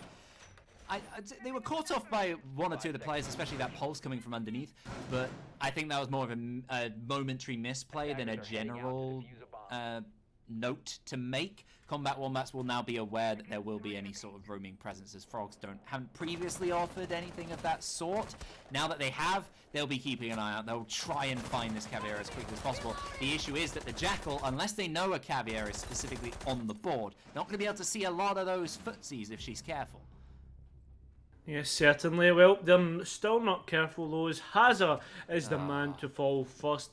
3 rounds without even getting a single kill, and Dicta, well, she's getting hot drone through the top floor site. This tends to be where people come from when attacking bar game is the north side, clear out the roamers, and then start to put pressure on towards Ivy Stairs, where we see Angelo standing right there. And, well, there's lots of things to do before we can even see this happening, because we've got to breach in towards the box wall here, eBack, and, well, lots of pressure to really remove players on these areas.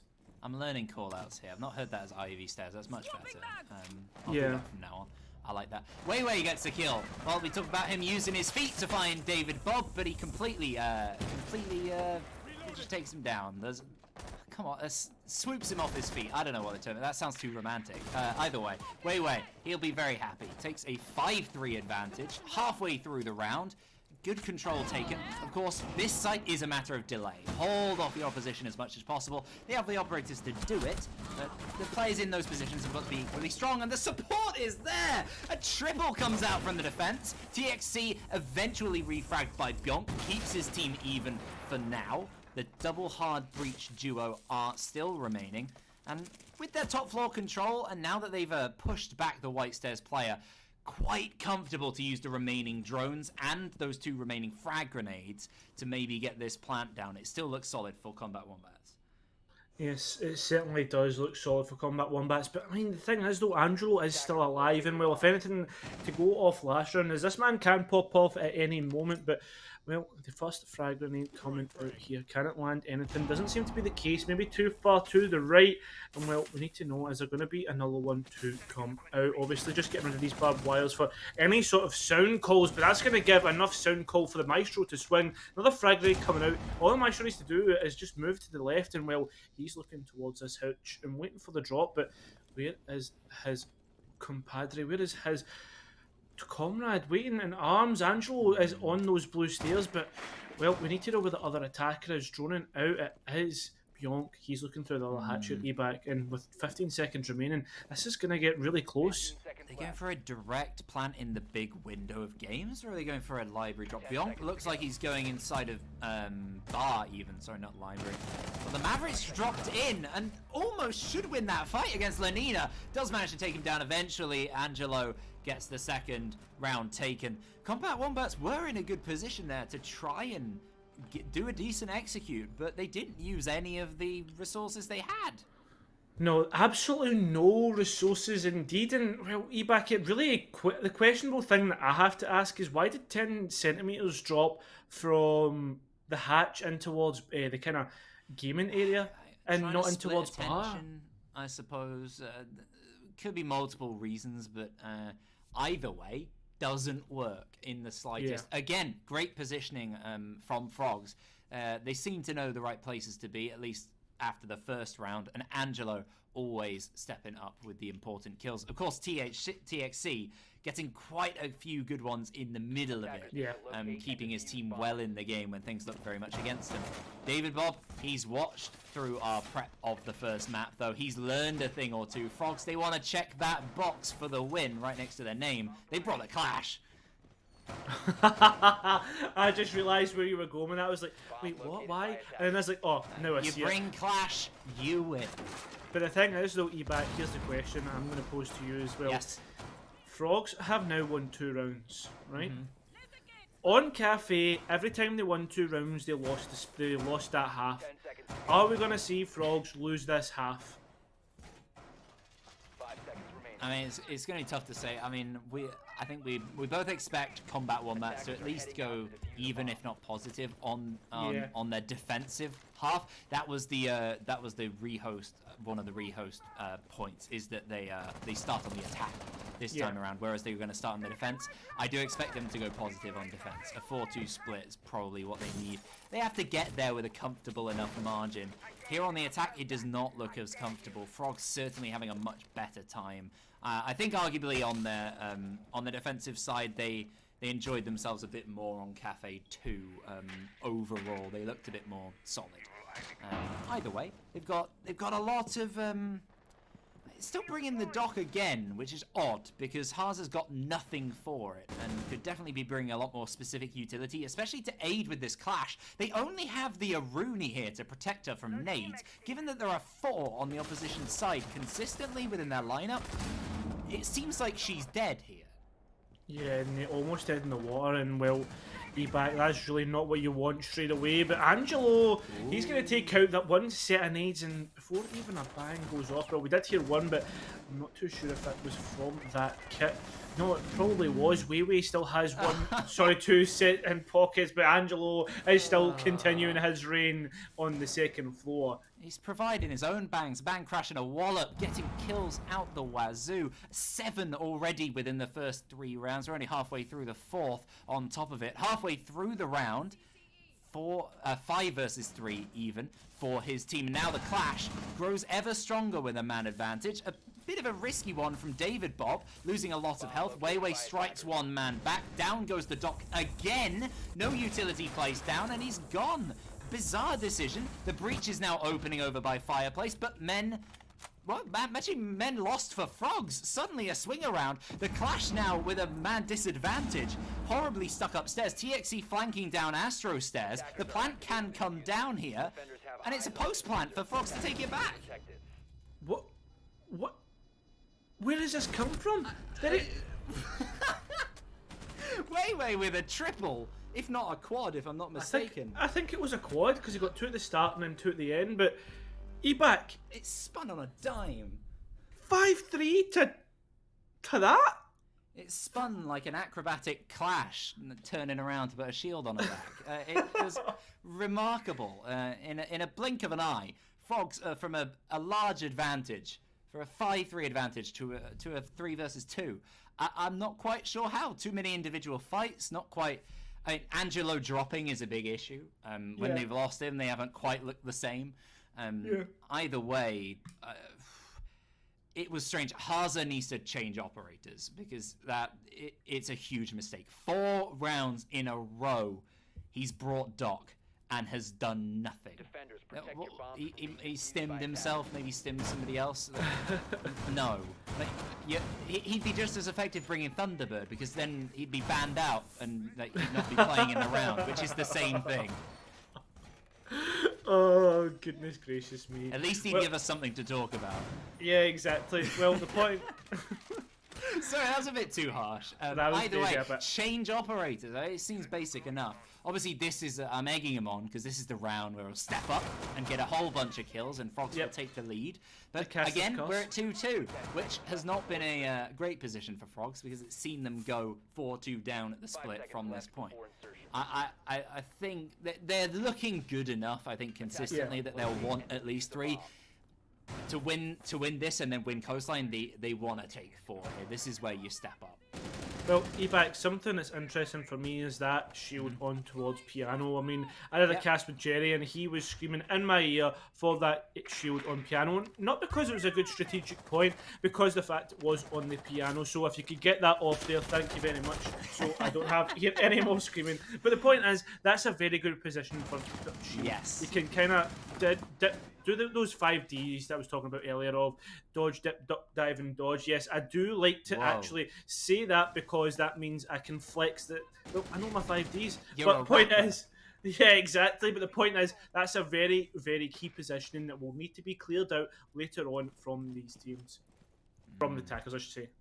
Yeah, there's a lot of things to do, and with that Flores and Thatcher ban, of course, it's that much tougher for Combat Wombats to be efficient. This defense of this particular site earlier on, bit chaotic, bit bizarre. Frogs, I'm loving the extension. David Bob is getting a lot more comfortable within roaming roles, but the rest of the team sitting deep. They are not fronting on Library like they tried in the first round. They are instead sitting nice and deep. A lot of reliance upon David Bob to provide distractions consistently. Combat Wombats have moved in. They've not brought anything like a Nomad. They are just focusing direct and hoping that their flank watch is doing the job perfectly for them, because players like the Maverick right now are technically exposed. He could dip his head up that Jaeger from the basement. Well, actually, no, he can't because he's dead. I missed that. I didn't see him die. Well, David Bob, he's going to be bobbing in the river. No, you're not liking that one? No, it was good. It was very good. Right, okay. Well, anyway, 10cm, he's going to make sure to continue, and while all the bodies are dropping to the floor in this case, Frogs, they are looking a bit worse for wear. Potentially going to be turned into Frogs' legs as well. Oh, kill into Dicta might help that one out. It's 50 seconds remaining. You'd imagine execution comes soon here, E-back. That gives them a chance, that kill from TXC. The plant should be going down. The smoke can delay remotely, and he will do. Weiwei just in front of it in a sneaky spot.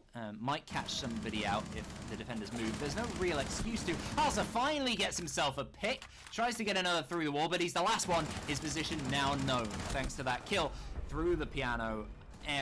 Through the kill cam. Either way, round taken. Quite simple from Combat Wombats. The roam was, as pointed out, too reliant upon David Bob to provide heroics without team support, and it didn't work out. He was taken out simply, and then Combat Wombats move into the breach, do a standard plan. That was as paint by numbers as it gets for an attack of the top floor. Yeah, without a doubt. And well, E-back, it's slowly becoming true that Frogs can't win more than 2 rounds on a half, and that is getting very worrying for me, because Wombats, they're 1 round away from making it a 4-2 split, and it's not even in favour of, they're not even on the defensive half. All right, well, we need a switch up. Haza got himself 1 kill, very much in vain at the end of the round, still sticking the dock. This is the last time I'll talk about it. Not just because I don't want to stick on it too long, but because it's the last round of defense for Frogs. Very bizarre for him. At least the other, quote-unquote selfish, utility for themselves operators such as Vigil are opted for, who are very, very useful in sneaking around, doing what David Bob wants to do, and evading the very good drone play of Combat Wombats. They've been enjoying the... I'm surprised we're not seeing maybe more operators like Zero brought along on their attacking side that might help them out, certainly. But they seem very set on a relatively simple play. They've not brought the Buck along, which I might have anticipated. On top of that, relying a lot more on Hard Breach and then Zofia for any soft denial. I'm not sure if that twitches for something direct either, necessarily. Well, it will certainly help getting rid of those Wamai magnets, that's for sure. Yeah. Maybe help get rid of alibis, I'm not too sure. The thing is though, is see this kind of position here on top of Ivy Stairs that we see Angelo playing. It's not reinforced by anything apart from Lenina, and it's Angelo playing there, so Lenina now has to reposition herself to throw those whammy discs up onto the shield to protect them. And with that being the case, she can really get caught off guard. Say, for instance, she has a whammy disc, peeks out to fling it down the corridor, or peeks up to fling it somewhere, and someone's just looking in the right place. I mean, she's just going to get dropped. It could be risky. David Bob is relatively nearby. Well, just dropping downstairs kind of ruins that fact. And also gives the sound away. A big dropping sound... ×2, I guess, as he drops to the ground. Wei takes him down. Bomb located by Well, he's been on a bit of a rampage past couple rounds. Let's be honest here. Ebak's doing pretty well, and well, it's a bit of change of focus up from the Wombats. I think they're potentially just trying to watch for any sort of flanks that will come out here. Tichy is in the dining corridor, but I don't know if this is a great position considering the fact Wei is He gets him! My voice couldn't go any higher than that. Thank you, TXC, for taking that shot nice and quickly. Wei finally responded onto after David Bob falls. It was very smart positioning from TXC. Pays off very well. Of course, if he dies there, it's a huge mistake. But those are the sort of risks you've got to take if you want to win. This is such an important round for Frogs. They lose this, they can't afford to lose 3 attacks even on this map, which is very, very difficult to hold on to. Kills traded everywhere, but mostly in favor of Combat Wombats. Left to TXC again. Just the straggling lone defender each time. 3 players upstairs. They've dropped into the site now. Should be going for an execute. Dicta's alone inside of bar. No support. Triple for TXC. He wants that ace. He wants the round. Plant is going down. He has no idea. They don't have the intel. Halsey didn't even put a bulletproof cam down. And TXC shot down by the Zofia.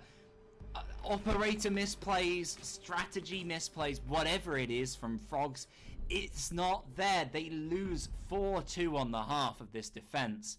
Of course, you do have a arguable attacker advantage here on Chalet for a lot of teams. Either way, it's not looking good. Combat Wombats are 3 away on their attack, on the defensive side even, from winning out this game. Well, Ebak, there's 3 things. What? Sorry. I was going to say Combat Wombats, Frogs played Clash and they win, but Combat Wombats can eliminate that and nullify it by playing Clash themselves, which it looks like they're about to. Yep. They are, so Frogs might not win anymore. That's it. Well, that's their final chance is gone. Well, there is 3 things that are guaranteed in life. What? You ready for this? It is death, taxes, and Frogs being only able to win 2 rounds on a half because, well, that seems to be the case. And are they going to win 2 rounds on this half? Is they going to make it 4 halves in a row? I mean, imagine Wombats will have ideas of their own, but Chalet looks like a Wombat map pick. They look as they look as if they're absolutely dominant on it. And well, with that being the case.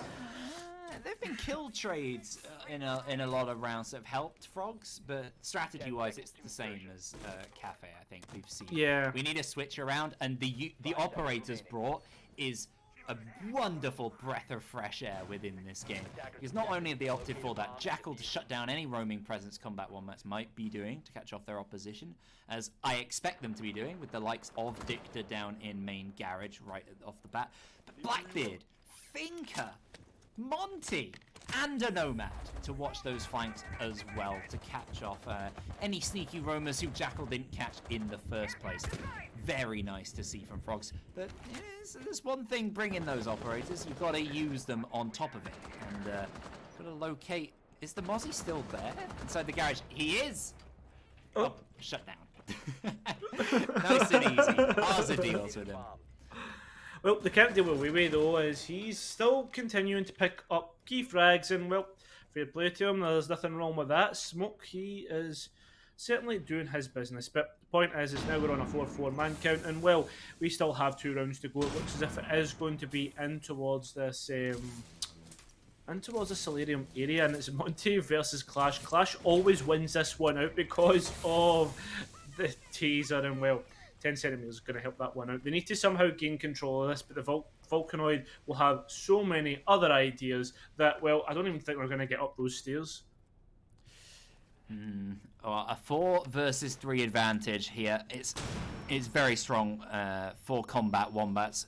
Of course, I like to say that Clash grows stronger the more man advantage you have and the less time, of course. Obviously true in any regard, but Clash especially so, as she can rely upon that extra fragging ability. TXC has jumped into the bathroom all by his lonesome and has been taken out. Weiwei clearly hearing the sound, giving the call. 10 centimeters responds nice and quickly in close proximity to shut him down. Haza and Angelo remain. Very little offered up. They're going to regroup over on the south side to push directly, but with no breach open. Obviously, they didn't opt for a hard breacher. No denial in any case. They're just going to be pushing in through these main doorways. Smoke canisters still persist. Angelo runs straight through. Down he falls. Weiwei takes that nice and free as you like. Haza remains. 45 seconds. It's a matter of time.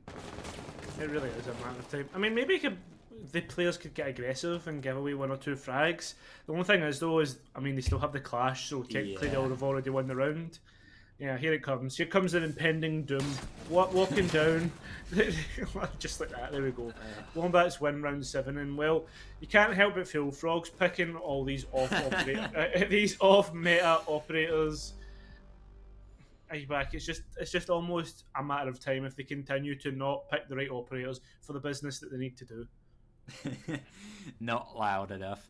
Fair. I mean, with a very loud and bombastic lineup like that from Frogs, I was expecting more. A bit of an explosion in their lineup, but they went for a direct Solarium push, and that was effectively it. Angelo keeping a bit more of a spread eye on any roamers around the place, but his impact was okay to find the first Mozzie. Other than that, Frogs didn't offer up anything. Combat Wombats just sat deep within the site, and it was comfortable. It was the same setup as Frogs, so I don't know why they were caught so off guard. Didn't utilize the Finka, didn't utilize the Monty in any way. Very strange. We move over to Bar and Games.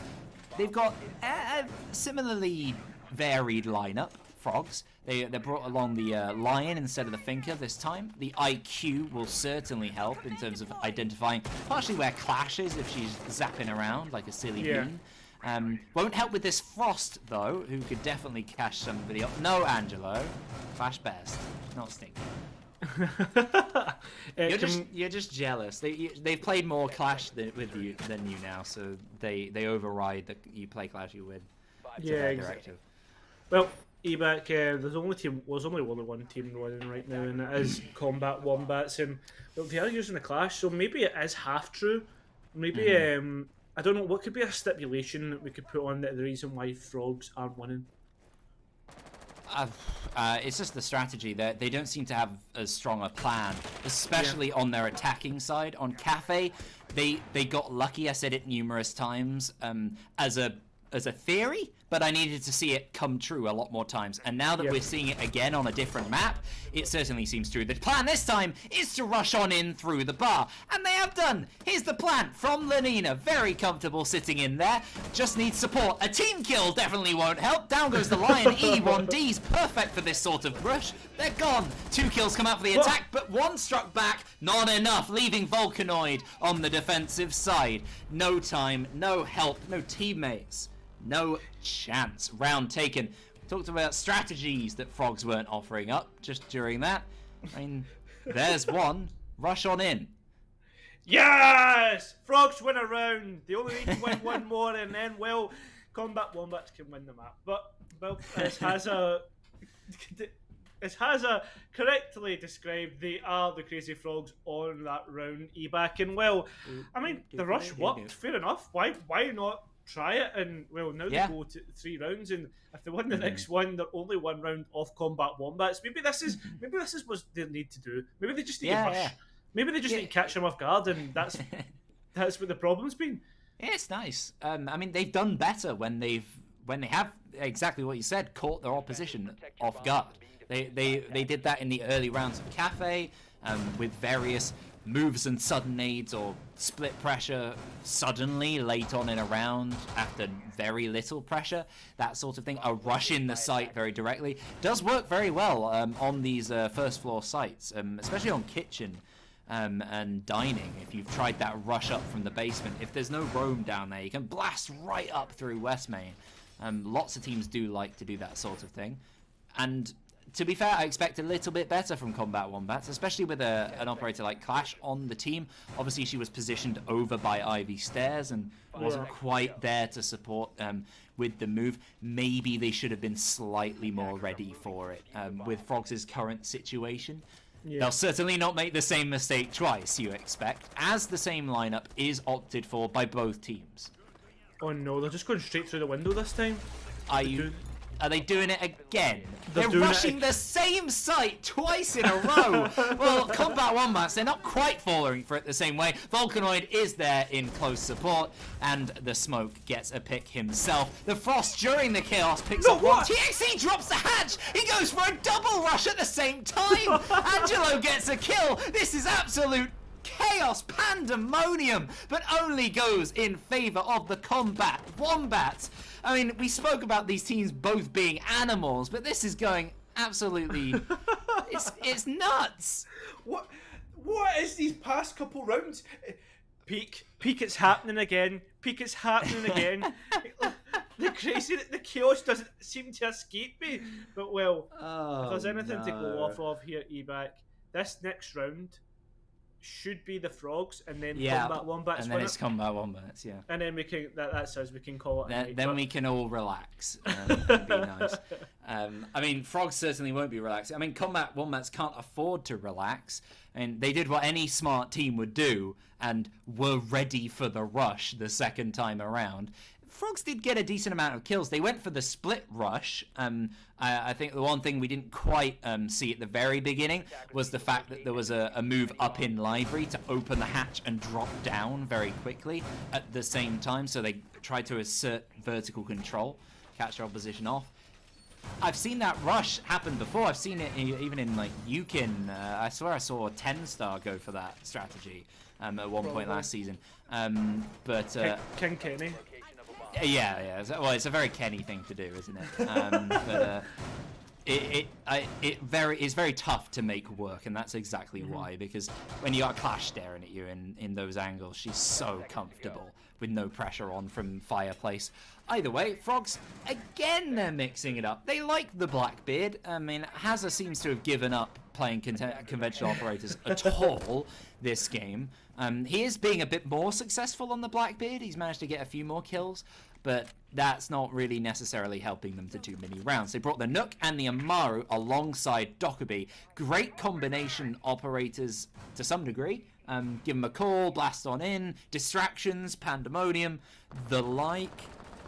The Nook, slightly different than that, acting off kind of that late round intel, but with the Valkyrie ban that they banned out, and not too many operators brought in terms of intel, like an occasional Mozzie, that seems a bit bizarre. Maybe that's just a gun preference and nade preference. She is very useful in a lot of other ways.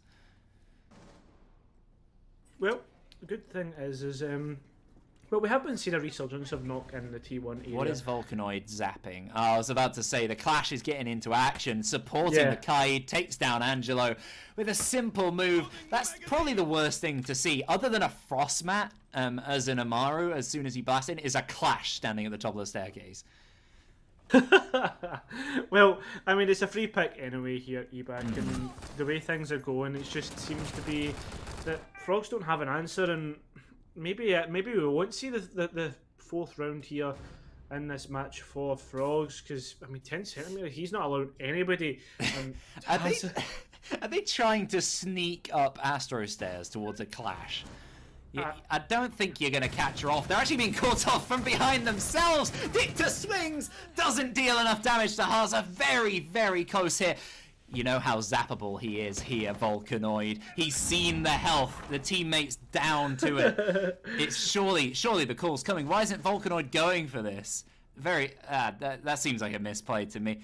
Here he goes round the corner. 10 centimeters is waiting for the bait, but the Blackbeard would never dare push this position now that he knows the Clash is there. Lenina also in support. 2 players remaining against 4. Less than a minute. All the chances of Frogs here, or they are eliminated from the tournament. Lenina, it's all on you. Oh, can she win it? Can she win it out for the Frogs, or is it going to be towards the Combat Wombats? Well, if there's anything to go by statistics here, Ebac, because I love my statistics, I love talking about them, is that, well, I guess Frogs should win this one out, but we don't see that happening. We don't see that going to be the case, but I don't know what. But it's just out in the repel and nothing's really happening. Well, there we go. The confirmation, Combat Wombats, they're not even going to let Frogs get their second round of the split. Seems to be Chalet goes in favour of Combat Wombats, and GG's. Yep, no coastline for the day. Done in 2 maps. Not what we anticipated. We were building up for maybe a 3 that might go all the way. But actually, I was perfectly right, wasn't I, Cairo? When you pushed me to say exactly what I expected, I said 7-3 for Combat Wombats. That's exactly what we got. A 7-4 and a 7-3.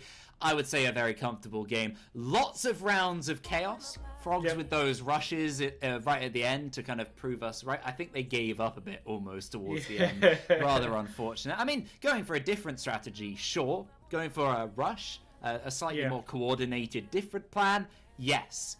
Going for a just blind rush, weird operators for the sake of it, and then having no plan, definitely not a good idea, especially against Combat Wombats, who ate that up.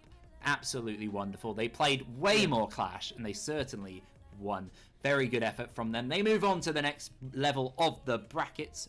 If we do have I don't know if we have that overlay. Either way, we know that they're coming up against Veggie Patch. Yeah, that's going to be a really interesting match, especially if I just pull it up myself so I can actually talk about the full bracket as a whole and what we can expect after the first round of fixtures coming out here, Ebac. So, well, on the upper bracket final, that won't be coming for a couple of days. We do have Team 9 confirmed to be playing IOM. That's a good one. That's kind of the top of the table clash. It is the top of the table clash, technically. And on top of that, especially the way IOM lost the last round on Clubhouse when they played in the final week of play, they'll be wanting the revenge. They'll be wanting it big time. On top of this, right, we move to the lower quarterfinals, sorry. You've got Ludens versus Deviants. I have named one of those teams as my dark horse. That's the Deviants, or one of my dark horses, I should say. They look pretty good. Well, they probably will look pretty good, but Ludens, they'll be wanting to bounce back after a disappointing game against Team 9, and then move to the other match, Veggie Patch versus Combat Wombats. And the Wombats look terrifying. They do. That's just a very weird sentence to say. I don't know who really does get scared by Wombats. Either way, I'd say Ludens definitely impressed me when I've seen them in the past. I can recall a lot of great moments, likes of Benji and co doing a great job. Yeah. I expect that game to be very close. That might go further than this one. This was actually a lot more one-sided than anticipated. Combat Wombats really impressing, and reminded the MVP was one of the V's. Volcanoid? Volcanoid, of course. Volcanoid MVP by a mile. That was a tactical masterclass from Combat Wombats. They didn't necessarily have a lot of the fighting edge through that game, but they knew what they wanted to do, and Frogs showed it at the end. When they gave up on strategy, they had nothing. Well, Ebac, it's time for us to start waving our goodbyes and start all the tears. I'm not even gonna. I was gonna try and attempt to sing "Time to Say Goodbye." By oh yeah, what's it? Who's it by? Oh, is it Andrea Bocelli? No, I have no idea. Well, point is it is time to say goodbye. Feel free to sing. I am definitely not singing. I do not have the voice for it. I've been Cairo. This has been Ebac. This has been the Blue Playoffs.